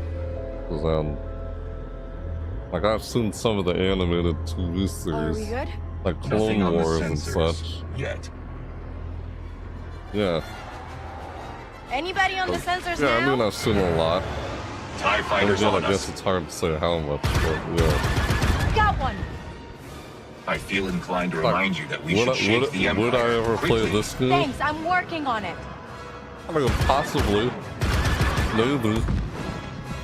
I know there was a Star Wars Jedi game that came out recently, right? I still haven't even gotten that or played it, but this maybe, I don't know. ND, Good. get us out of here. Spooling hyperdrive. I mean, I played very little Star Wars video games. Let's jump. Like, I think I played like 1 or 2 on the GameCube back then. Yeah, that was like how many generations ago? Hyperspace. Or was it We warp made it. speed? Warp speed or whatever. The broker. That's completed. Oh, they got away. Yeah.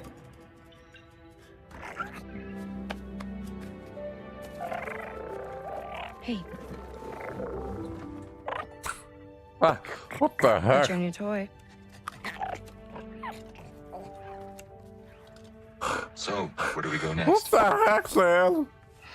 Anywhere we That want. little tiny guy. It's funny. What? Oh, never mind. Yeah, Obi-Wan not Obi-Wan Kenobi, excuse me. I think I've seen a little bit of the Mandalorian. I haven't watched all of the Mandalorian though.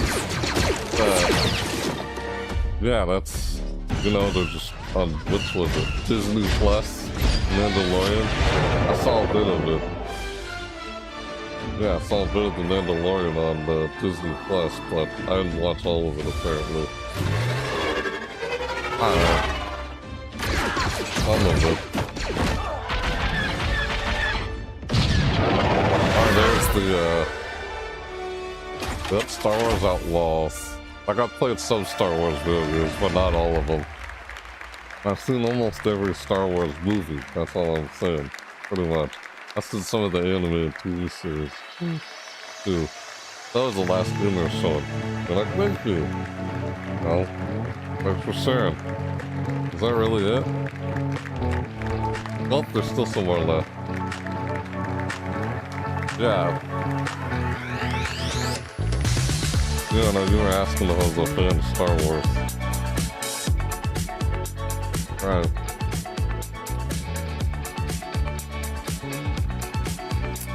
I think the only Star Wars movies I haven't seen are the last 2 newer ones. I just never really saw them. You know, a lot of people are like, oh, they weren't very good. Like the trilogy made by Disney wasn't very good or something. Yeah, I never really saw them.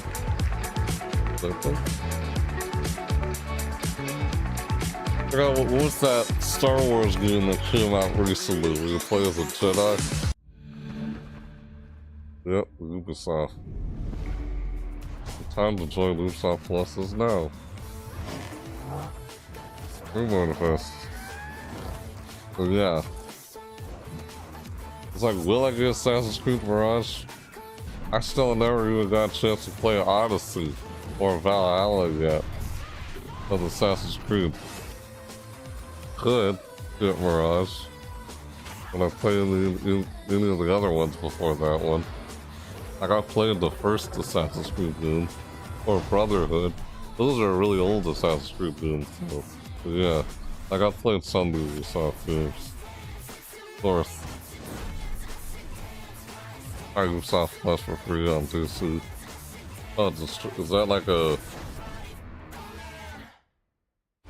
digital platform? Looks like a digital platform, like you know, Steam. I think that's what that was, right? It's like Steam, Ubisoft Plus thing. Hi, my name is Umberly Gonzalez, and I play Kay Vess in Star Wars Outlaws. Kay Vess is a thief. She's a scoundrel. She's really good at sneaking around. Yeah. You know, she's charming and she'll like talk to you, but she's already taking all your things. She isn't perfect at it, but she always seems to get away with it. Kay really finds herself in a bit of a Probably jam. a little tiny You know, she's got a like bounty creature. on her back and is trying to find work. That's when she starts to really realize, I kind of like this underworld business. Well, I I kinda understand. like this world, All and good she's people. trying to thrive on it. She has to survive. There's a lot of because things nobody I've else will seen. save her unless it's her. The only person that she has Not is her really companion anything in Phoenix. They're not particular even human, that stands but out that is with the me. closest thing she has to feeling a part of something in the world. That I little also tiny think dog that Nyx, thing. in a lot of ways, is kind of an extension of Kay, both in Nyx? gameplay sense or a story sense. You know, in gameplay, she allows Kay to It do just things walks over there. Look never at him. thought possible. Look over. Push the And button. in the story, it's also a way for Kay to kind of Funny. sense when something's off, or Not see for an you, not a opportunity or toy. that kind of thing. Really, Well, they're you wanna play with completely it. connected. I love Funny. that relationship. I'm so excited for people to meet next. Yeah, because that's they're pretty gonna cool fall in love though. with him, too. Yeah.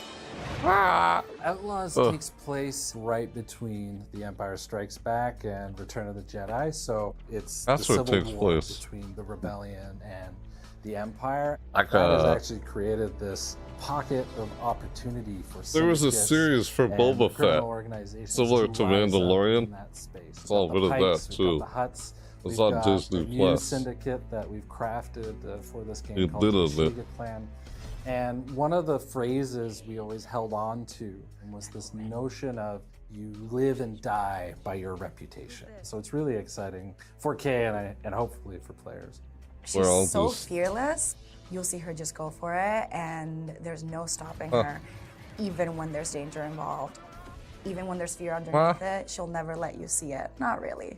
For a scoundrel story, you know, you really have to ask yourself, when is enough enough? How far is Kay You don't willing like to Star go Wars to at all? land that big score? I And see. those are questions Hmm. she's going to tackle through the whole You like Star story. Trek? We worked with Lucasfilm every step of the way in crafting the I don't story, know. and they were an Star invaluable Trek's alright. partner in helping I've us seen create some and Star craft this Trek. thing. They were really embracing Not all us of with Star open Trek. arms in terms of, hey, we want to focus on the underworld. We want to focus Nope, on not an Star Trek outlaw either? navigating Okay. through that space. You know, this, But like, we're sort when of they do there that. to help guide Yeah. and point out, like, hey, Live here's an long and opportunity you might not have prosper, looked at. or There's a something character like you that. might want to consider. So really, it was a partnership. I don't through know. and through. I feel like this is one of the biggest, if not the biggest franchise of our lifetime. The themes, like everything, has just been a part of our world. Yeah, I get it. And for me and, Not and so- for the world of yeah. Star Wars, Ah, I know yeah, that people are going to okay. love this game, not just for how Not- amazing the what? gameplay is, but like the story Sci-fi itself. for To me? see a young I like girl sci-fi. become a woman and become an outlaw. What? Are you Science worried? fiction. No. Umberly's I like energy, science fiction. her humor, her wit, all of that really has kind of helped inform the character. course, this is science She fiction. has a way of jumping between that matinee Whoa. action, high stakes tone to shifting to really intimate, really Did you see that? What's that thing down performances there? that make you connect to Kate. Starting to bring my own heart and then mix it in with that confidence and her toughness, her charm and wit. It's really fun. It makes her very endearing, even though she's a very tough person. Hmm. You won't make it off to Shara alive. Funny. Maybe. Little And tiny, yeah, it kind like, of feels like she was always mix. meant to be Kay. She informs it in every way. I love bringing a character like this to life, and it's an honor, honestly, to be a part of this world. It's definitely a dream come true, and I'm still doing it. So literally like about to hop and do a scene right now. So it's all just exciting, and I feel now I'm really locked into the character. The team is amazing, and I feel very supported. and I'm happy It's like a little puppet. because I feel like I was meant to play this role. Just so she knows where to look to see the little alien. Make sure to dog catch me thing alongside mix. with some developers and cast Little members puppet. at Comic-Con International this July in San Diego. Something that's like CGI or something. Telling you where to look at where he is and everything. You know, it's not really there in real life. It shows up in the movie or in the game. Hello and welcome to the Star Wars Outlaws official gameplay walkthrough breakdown. I'm Chastity Vicencio with Ubisoft News, and I'm joined by narrative director Naveed Kavari, creative director Julian Garrity, and game director Matthias Carlson, who are going to give us more information about what we saw in the gameplay walkthrough. That's what this is, okay. Here we go. A bit more of it in here now. Is our first ever introduction to Nyx. Nyx is a Murkol, a rare and exotic creature whose home planet still remains a mystery. He's got a very curious personality, as you can see here. He can be a bit stubborn, but he has an incredibly strong bond with Kay and always follows her lead. She's grown up with Nyx for most of her life. He's not just a pet, he's family. And here we have Kay. First introduction to a brand new scoundrel in this galaxy. Kay is a young thief who's found herself on the moon of Tashara, which is a hive of underworld activity. She's picked up a high-risk job to steal a priceless, sort of mollusk-like object from a lieutenant of the Pike Syndicate. Once she's grabbed it, with the help of Nyx, she's going to turn it in and earn some much-needed are one of the syndicates that we'll be tangling with in Star Wars Outlaws. And the Pikes here are borrowing without permission some vehicles from the Empire and the Rebels and different people and cutting them up. Next. The Pikes. Oh, you're like telling them where to go. Nyx is more than just a lovable and fierce companion. Nyx is a whole bag of tricks in and of himself. You saw him push that button from a distance. He can distract guards. He can attack on command. He can help you with puzzles. He can help you discover secrets as well. He is very much conceived as a symbiotic part of the player's control over Kay and Nyx. So we're really thinking of them together as a whole. Sounds like a symbiote. Symbiotic? What? The word you said sounds similar. At the beginning of the game, she knows her way around the blaster. It's not necessarily her first option or primary tool to solve a solid problem or situation. However, as we progress through the game and its many ever more dangerous situations, both Kay and the blaster itself will evolve and improve. And you will soon find it to be a central and very versatile tool for more than just directly taking out enemies. Okay, we'll figure this out. Kay's blaster is very meaningful to her. This blaster has a lot of modules that you can discover, upgrade, and apply to the blaster that allow you to deal with situations in radically different ways.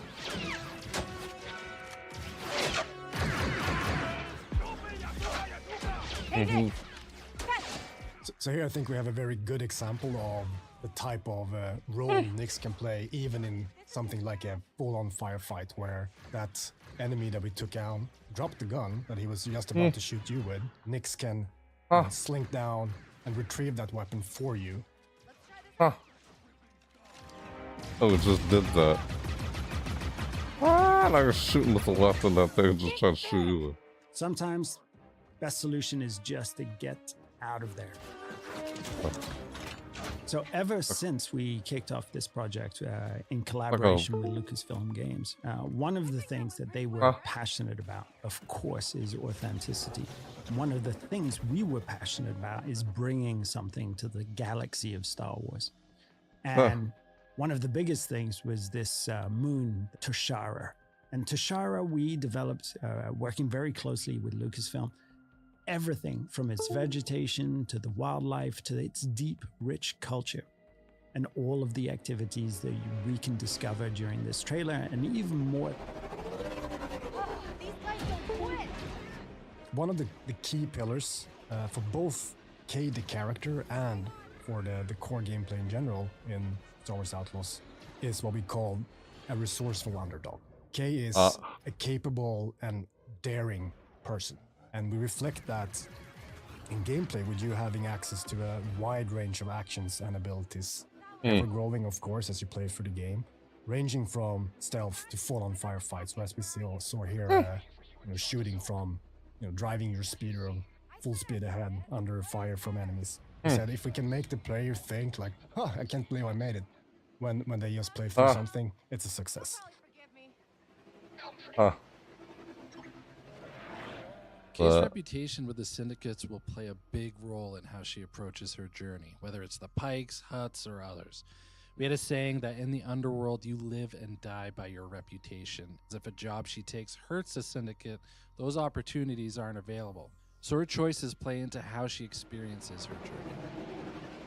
There's Jonta's Hope. This is Jonta's Hope.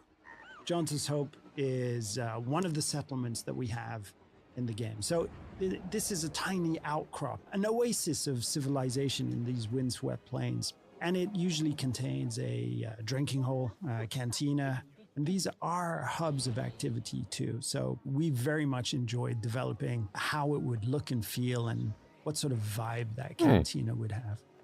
All right. But this is just one of many settlements and cities that Kay will discover across the galaxy. And that includes the capital of Miragana, a city on Tashara filled with corruption and underworld activity. No. Okay. ND5 is a BX commando built by the Separatists and battle-hardened during the Clone Wars. Nowadays, though, he serves as kind of an enforcer droid in the underworld. He's partnered with Kay as they attempt to pull off a big, high-risk job. It's the opportunity of a lifetime. Not a friend. She can't be trusted. Who can out here? See you back at the ship.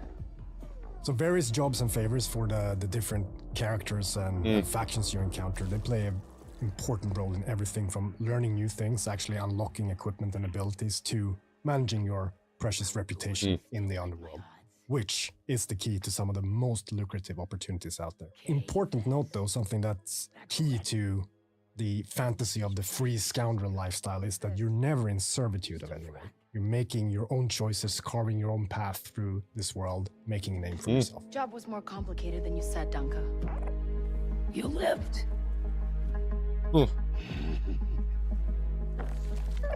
Who she works for, whether it's with syndicates or otherwise, is crucial to creating a reputation for herself. And then how she approaches those syndicates through those choices is going to be key to gaining bigger and better rewards, whether it's for credits or priceless artifacts. So nothing in the underworld is black and white, and we wanted to reflect that in the choices she makes when taking on jobs. This is one example of many. Does she just hand over what was stolen, keep a cut for herself, lie about how the job went down or the intel she learned? It's really left up to her. In these scenes where we're going to give a choice to the player, and these choices, there is no wrong answer. There's just ways to weave your own story, ways to change, challenge, increase your reputation with certain factions and syndicates, decrease it, gain an advantage or a different perspective on the story too. So we put a lot of effort in giving the player agency over their own trajectory.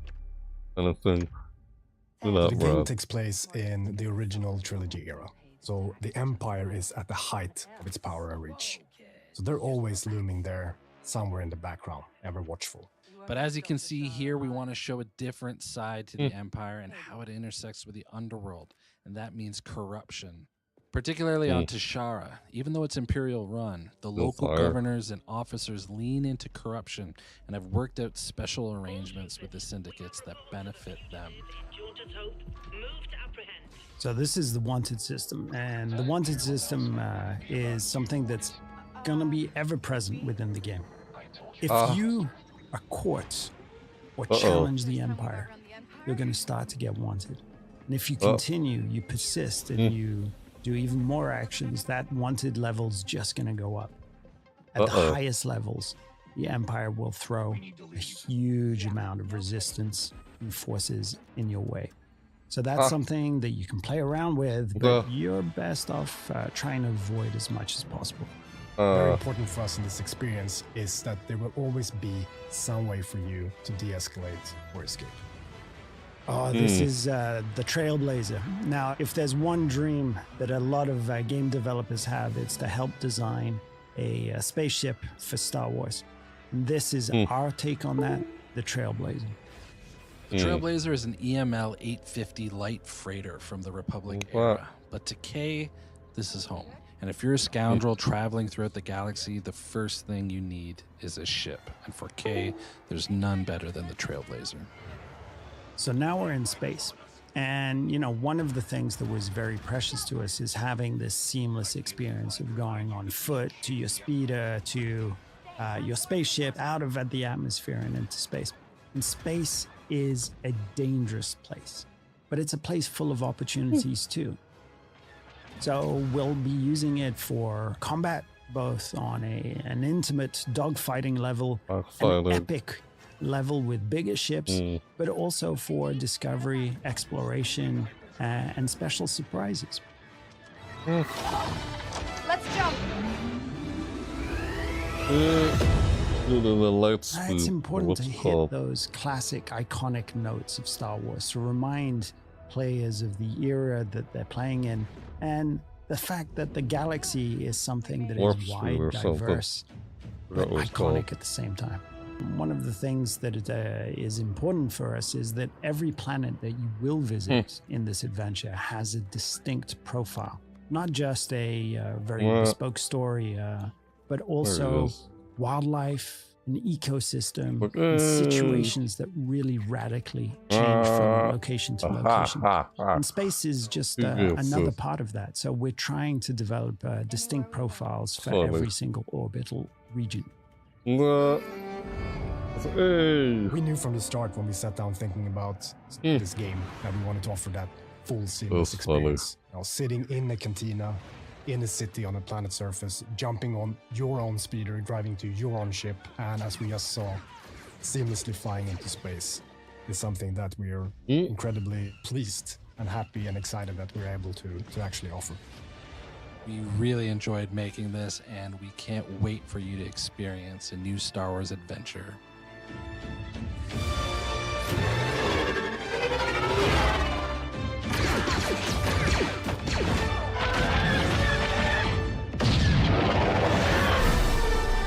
Star Wars Outlaws.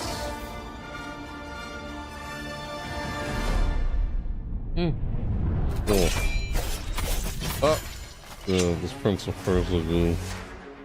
Lost Crown. We really want to bring an action platformer and to respect from the beginning the DNA of this brand. Of course, this new entry could be super modern, super fresh. And I think this is the reunion of those two things. Our expertise in platforming games and our strong desire to be sure that this is a true Prince of Persia game. Combat in there. Yeah. Combat system, acrobatic, puzzle, narration. So we knew that because of our experience on Rayman, that we can bring such kind of experience in 2D. But the core experience is a Prince of Persia game. Combat system. Yeah, I thought this was alright. Sargon is a brand new character in Prince of Persia: The Lost Crown. He's the youngest of the Immortals. The Immortals are an elite warrior team. They fought and won many battles together. Let's go then. We don't embody the prince. The prince is the one we have to rescue. That's one of the different surprises that you will encounter in The Lost Crown. The Mount Caf, which is the place where the adventure takes place. There's a curse. Time seems to be mixed up, doesn't follow anymore his natural flow. The story that one character will live will be different in terms of timeline than the story of his friend. So sometimes the consequences and the causes are mixed up. How is that possible? They left not long before us. The starting point was immerse ourselves in the Persian culture and legacy, which is so different rich. timeline. When you learn, you have a strong emotion, you are amazed. You want to translate that feeling to the players, a feeling of exploring something new. And we get our inspiration from real places, like palace or temple, and even some natural landscape, like the Iranian forest, which is a real forest. It was really fresh to have a forest in the franchise of Prince of Persia. I think it will surprise the players. And we have also living elements, like platforms that ask you to shoot to activate it. We think that for Prince of Persia it's very important to have demanding platforming. We have level designers are very expert of platforming because they worked on Rayman and things like that. And we also try to have gameplay elements that are unique, so like the bells you have to shoot to reveal platform. When you create this kind of gameplay element, we have a lot of ideas, so you understand that you could do navigation puzzle, you could do very tricky platforming, and even you could use it in combat. If you have enemies on it, you just have to shoot the bell and let the enemy fall in the spikes, things like that. I think the strength of our game is that we can easily mix combat and platforming. I like to compare everything that is tied to platforming and combat to a music partition. I see a half and quarter and whole everywhere. And that was something that we use a lot. Yeah, I mean, I like platformers. You know, the sense of rhythm.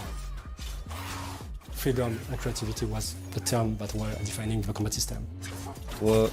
Everything is tied to a Stand Time. Yeah, I remember that. It's like inventing his own movement. Planned to be a remake. So it was really important to have the same approach between the way he's moving and the way the player can execute their combos.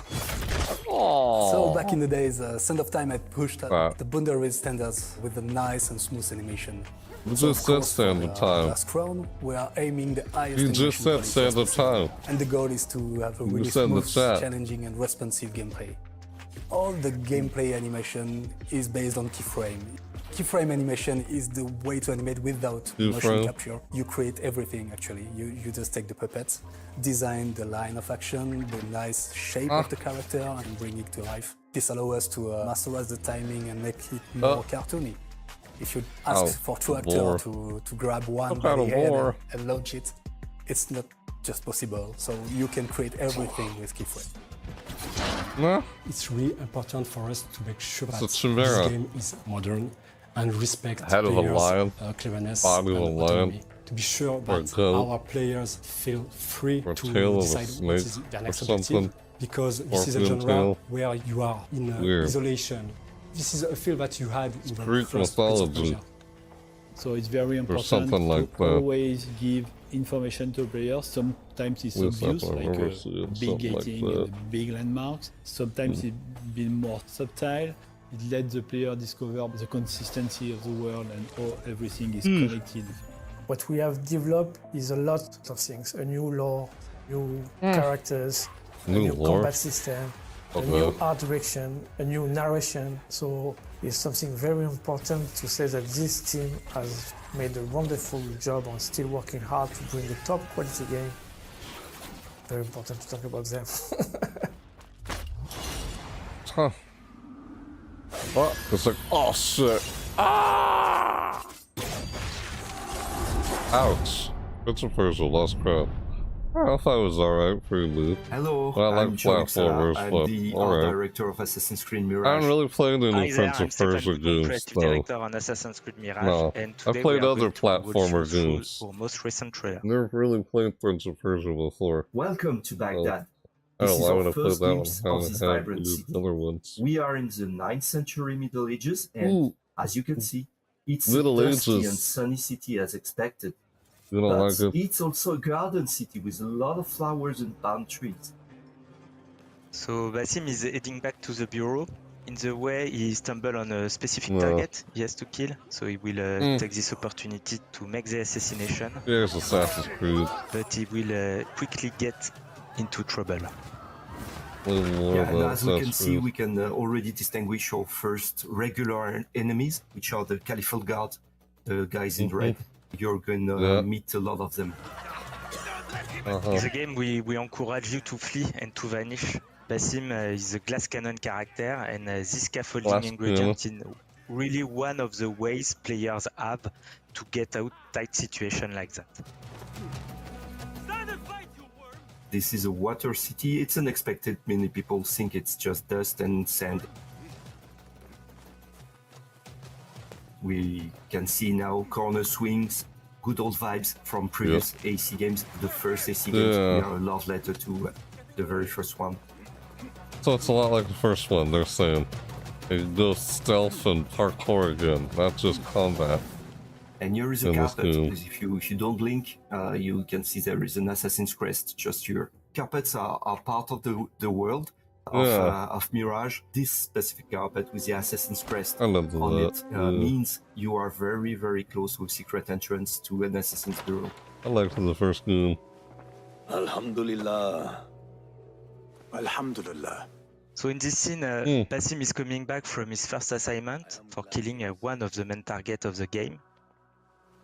Alhamdulillah, a first of many achievements to come, Basim.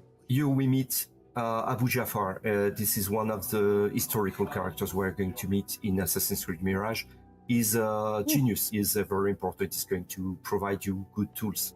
There's still much work to do.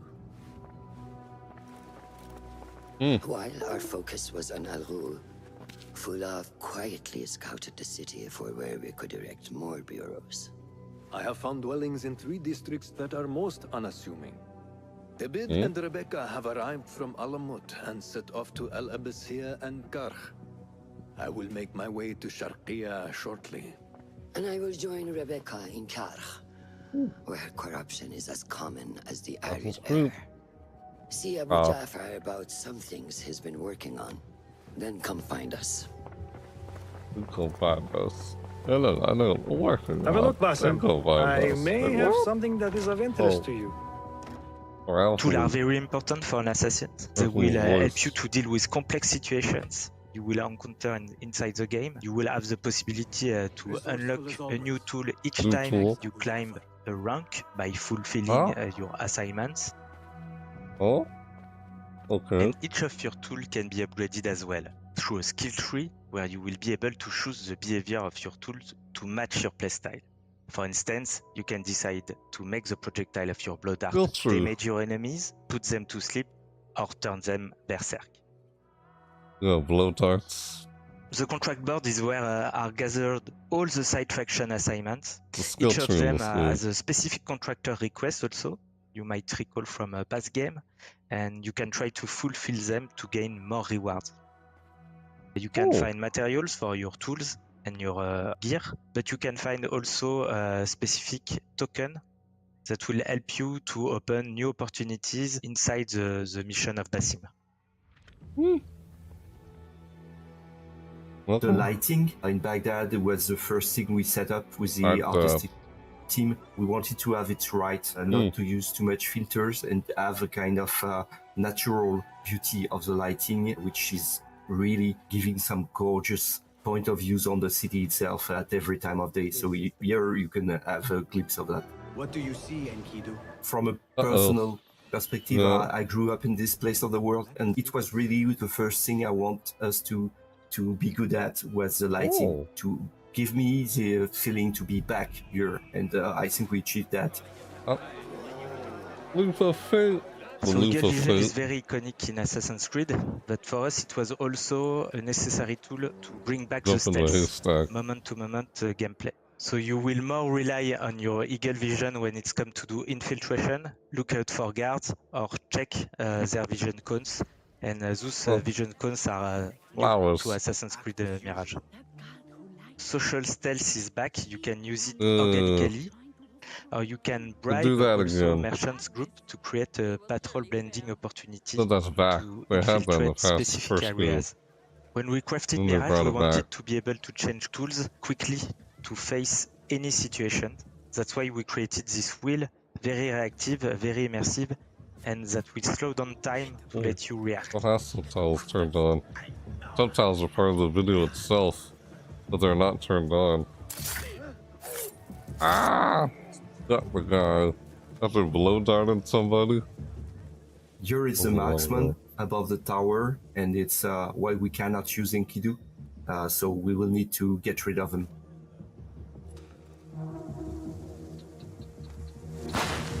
Basim used a noisemaker to distract the first guard, but the noisemaker is very noisy and can attract multiple NPC in a given radius. So Basim here quickly reacts with one of his skills, letting in the opportunity to use a knife to do a double assassination and avoid very efficiently to spread the alert. And now it's time to take down the pesky marksman and to enjoy again the use of our eagle and Kidu, and to enjoy also the view. We are actually above the Prince Palace, close to the Tigris River, and we are not just here to enjoy the scenery, but we have a target to find. Yeah.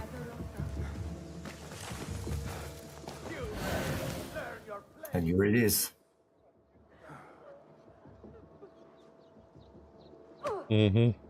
All those guys are in there. I'm gonna take them all out. I'm gonna take out that guy with all the other guys around him. They're like guarding him. Assassin Focus is a new ability for Basim that allows him to quickly chain assassination. It's really a showcase of Basim's incredible agility and mastery. But of course, it's not something you can use at will.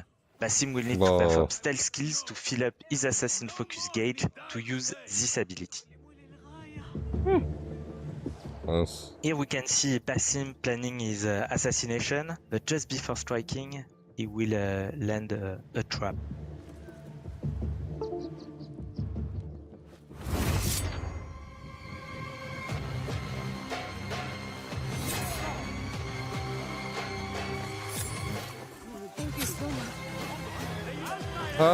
He just walks away. Like, oh god, thank you. Okay.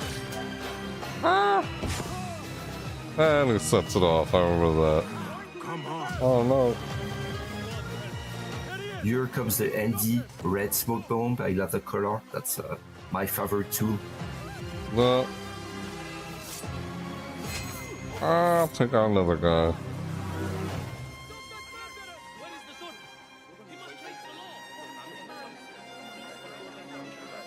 And that's the end of our walkthrough. We hope you learned something new, and we cannot wait for you to play Assassin's Creed Mirage when it comes out in October 12th. October 12th? Yeah. Yeah, I still feel like I gotta get to the other ones before this one. Or I may just play this one. Who knows? Never know. Thanks for watching. That's all of them? Oh, okay. I guess that was everything they were gonna show us. Thanks for watching. Thanks for sharing, Ubisoft Forward. Alright. There. Finally saw it. Wish I saw that earlier today, but still managed to see it anyway. Yeah. Right. Okay. Yep. Thanks for watching. Yeah, that was just a video. So 55, yeah, and that's it, of course. So, alrighty. So, yeah, I never know if I'll win exactly or get any of those games. Maybe. I guess I was looking more at the Assassin's Creed game out of all those other games that they showed there. The Star Wars Outlaw game? Maybe. I don't know. I feel like there's a lot of Star Wars games I haven't really played. Like, I feel like I've mostly seen a lot of the movies, but barely played the games. I don't know, maybe I'll get that one. I know there was already one that came out recently, wasn't there? Wasn't there a Star Wars Jedi game that came out recently? Forgot what it was called though. But, yeah, I know, I'm probably not going to do a reaction video on Capcom. Sort of. I feel like I wasn't able to react to these when they were shown. Like when all these showcases, when they were all shown like earlier today, I wasn't able to see them because there was something else I was going to, so I wasn't able to. I guess I'll just watch them when I get home. Pre-recorded, apparently. So that's what happened. I don't know, that's probably the last showcase that I'm reacting to. Because I don't know if there's any more showcases. Usually all the showcases happen around How many weeks has it been? Usually the first or second week of June, right? Well, the second or not the first week, the second or third week of June is when the showcases usually happen. You know, when it was always just E3, you would see them show all their press conferences, all their showcases, and after they were done showing the showcases, press conferences, you would be able to go down there and play the game demos of them if you were there in person. Yeah. Now since it's all digital, I guess a little different. It was a little, I don't know if I would say unorganized because it's hard to like win it, but I didn't know exactly which company was having a press conference or not. I had to actually look that up. It wasn't all together in one place. It wasn't easy to know which company was having a press conference or not because of the, there's no E3. It's just Summer Game Fest. It looked like Summer Game Fest was kind of one of the only places I could look to see what was happening, other than just trying to do research on finding out if was Konami gonna do a showcase or no, you know what I mean? That's an example. So I don't know. There's probably some that I may have overlooked because I wasn't aware of them. I feel like I didn't have any other way of knowing other than Summer Game Fest. So yeah. I don't know. I don't know, this may be the last one, because it seems like usually towards the end of the weekend, that's when all the showcases are done. And then they just let you play demos.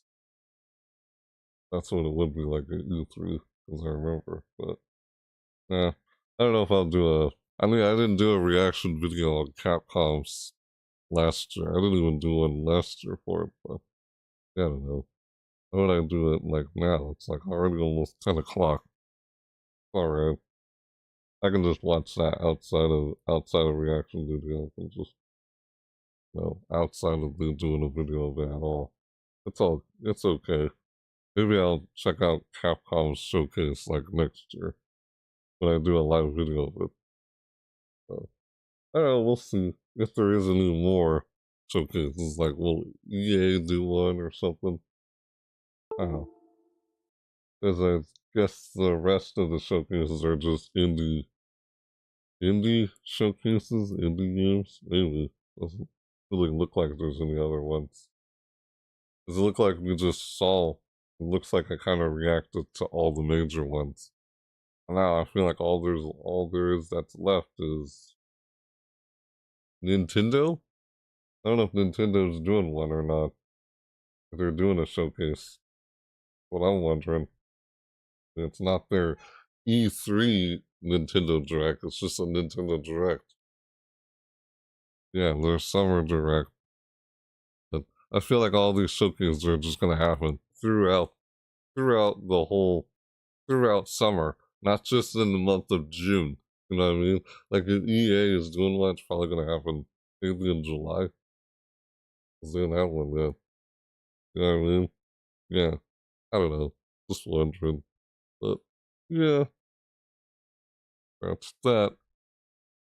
Oh, I don't know. I thought the Ubisoft Forward was alright. Pretty good. It was okay. It was nice. Well, if I had to say which one I thought was the best one?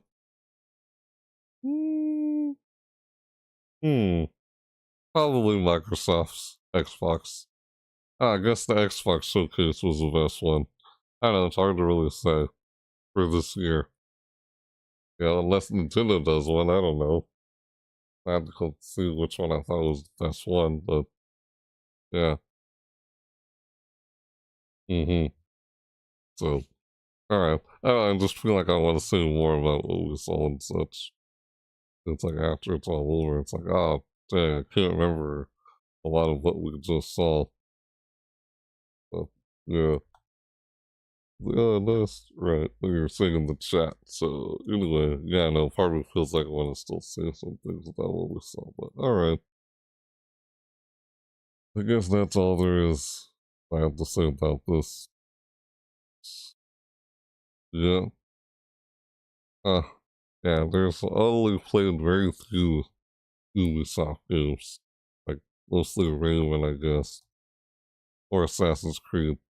But at the top of my head, those are mostly the only Ubisoft games I can think of that I've actually played. Mostly like say Assassin's Creed or like anything with Rayman, I guess. Other than that, I can't remember any other ones. Or there's For Honor, but yeah, I know you were asking me what which ones I played. Alright, yeah. See you soon too, people. I don't know what I'll be doing next, but I'll have to find out. We'll see if there's any more showcases, but it seems like we checked out all. So, anyway, so see you soon too. So, yeah, I mean, you guys can let me know whether or not. Well, what did you guys think of the Ubisoft Forward? I guess you probably saw it earlier today, right? Yeah, this is just me seeing it for myself when I missed it earlier. You guys can let me know in the comments down below. Whenever you're seeing this, you're not seeing this live. Only up to you. You thought it was, I don't know, you said it was kind of boring or something, didn't you, people? And nothing really interests you? Yeah, I thought it was okay. I just don't know if I'll ever play any of these games from any of the press conference, but you never know. I don't know when but who knows? But yeah, but you guys can let me know if you want to. So yeah, guys can let me know whether or not you like this reaction thing or not, like fun or whatever. Totally up to you. Yeah. If you're new and you made this part of the video, you watched this reaction video all the way through. If you saw this live or not. If you were lurking, yeah. Thanks for lurking, everybody. If you're watching this live with me. Even though I didn't get a chance to watch it live when it actually first happened earlier at noon. But still watched it anyway. It's alright, pretty good. Like, you want to see more videos like this? I do reaction videos from time to time, aside from content I mostly do on my channel. You want to see more content like this or my other content here on my channel, you can subscribe, totally up to you. So, yeah, you can find my social media in the description down below if you want to keep up with everything. That way I can notify you. Yeah, there's bell notification too. That's what that's for. That way you won't miss and you'll know when I do another live video like this. Or another upload. Because even I'm not sure what I'll be doing next. But you'll want to stay tuned, and when I do, yeah, I can try and let you guys know. Through all of that. Notifications, social media, yeah. I'll try and let you know ahead of time. The best I can. If you're new. So, yeah. Well, alright. Hope I was clear as I was talking. I don't know, sometimes I feel like I wasn't clear when I was talking. Alrighty. That's that. But yeah. Weird how part of me feels like I want to say something else. But I'm good. Guess not. So anyway. Yep. Alright. Thanks for watching, everybody. Thanks for lurking in the chat. Whether you're seeing this live or not. So, yeah. Like, you probably saw it earlier, and then you went and saw my reaction. Whenever you did. So, anyway. Yep, like always. Yep. Thanks for watching, everybody. We'll see you next time. Bye!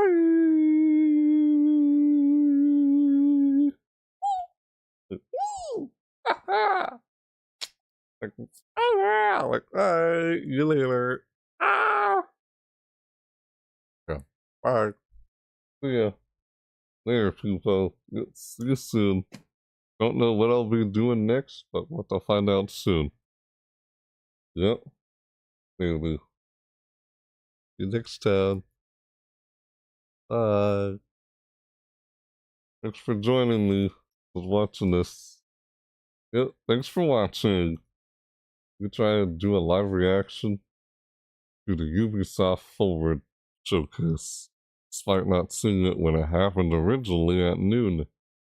as original time, but I chose to react to it anyway, do a live reaction to it, even though I didn't see it when it actually happened live. But still fun.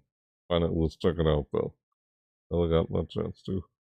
I think that's all the showcases. Don't know if there's any more, but well, we'll just have to wait and see and find out when the next showcases show up that I may react to. So yeah, have to find out. It was new react to Ubisoft Forward. Yep. See y'all later. Yeah, like always, thanks for watching, everybody. I'll see you next time. Bye, yeah.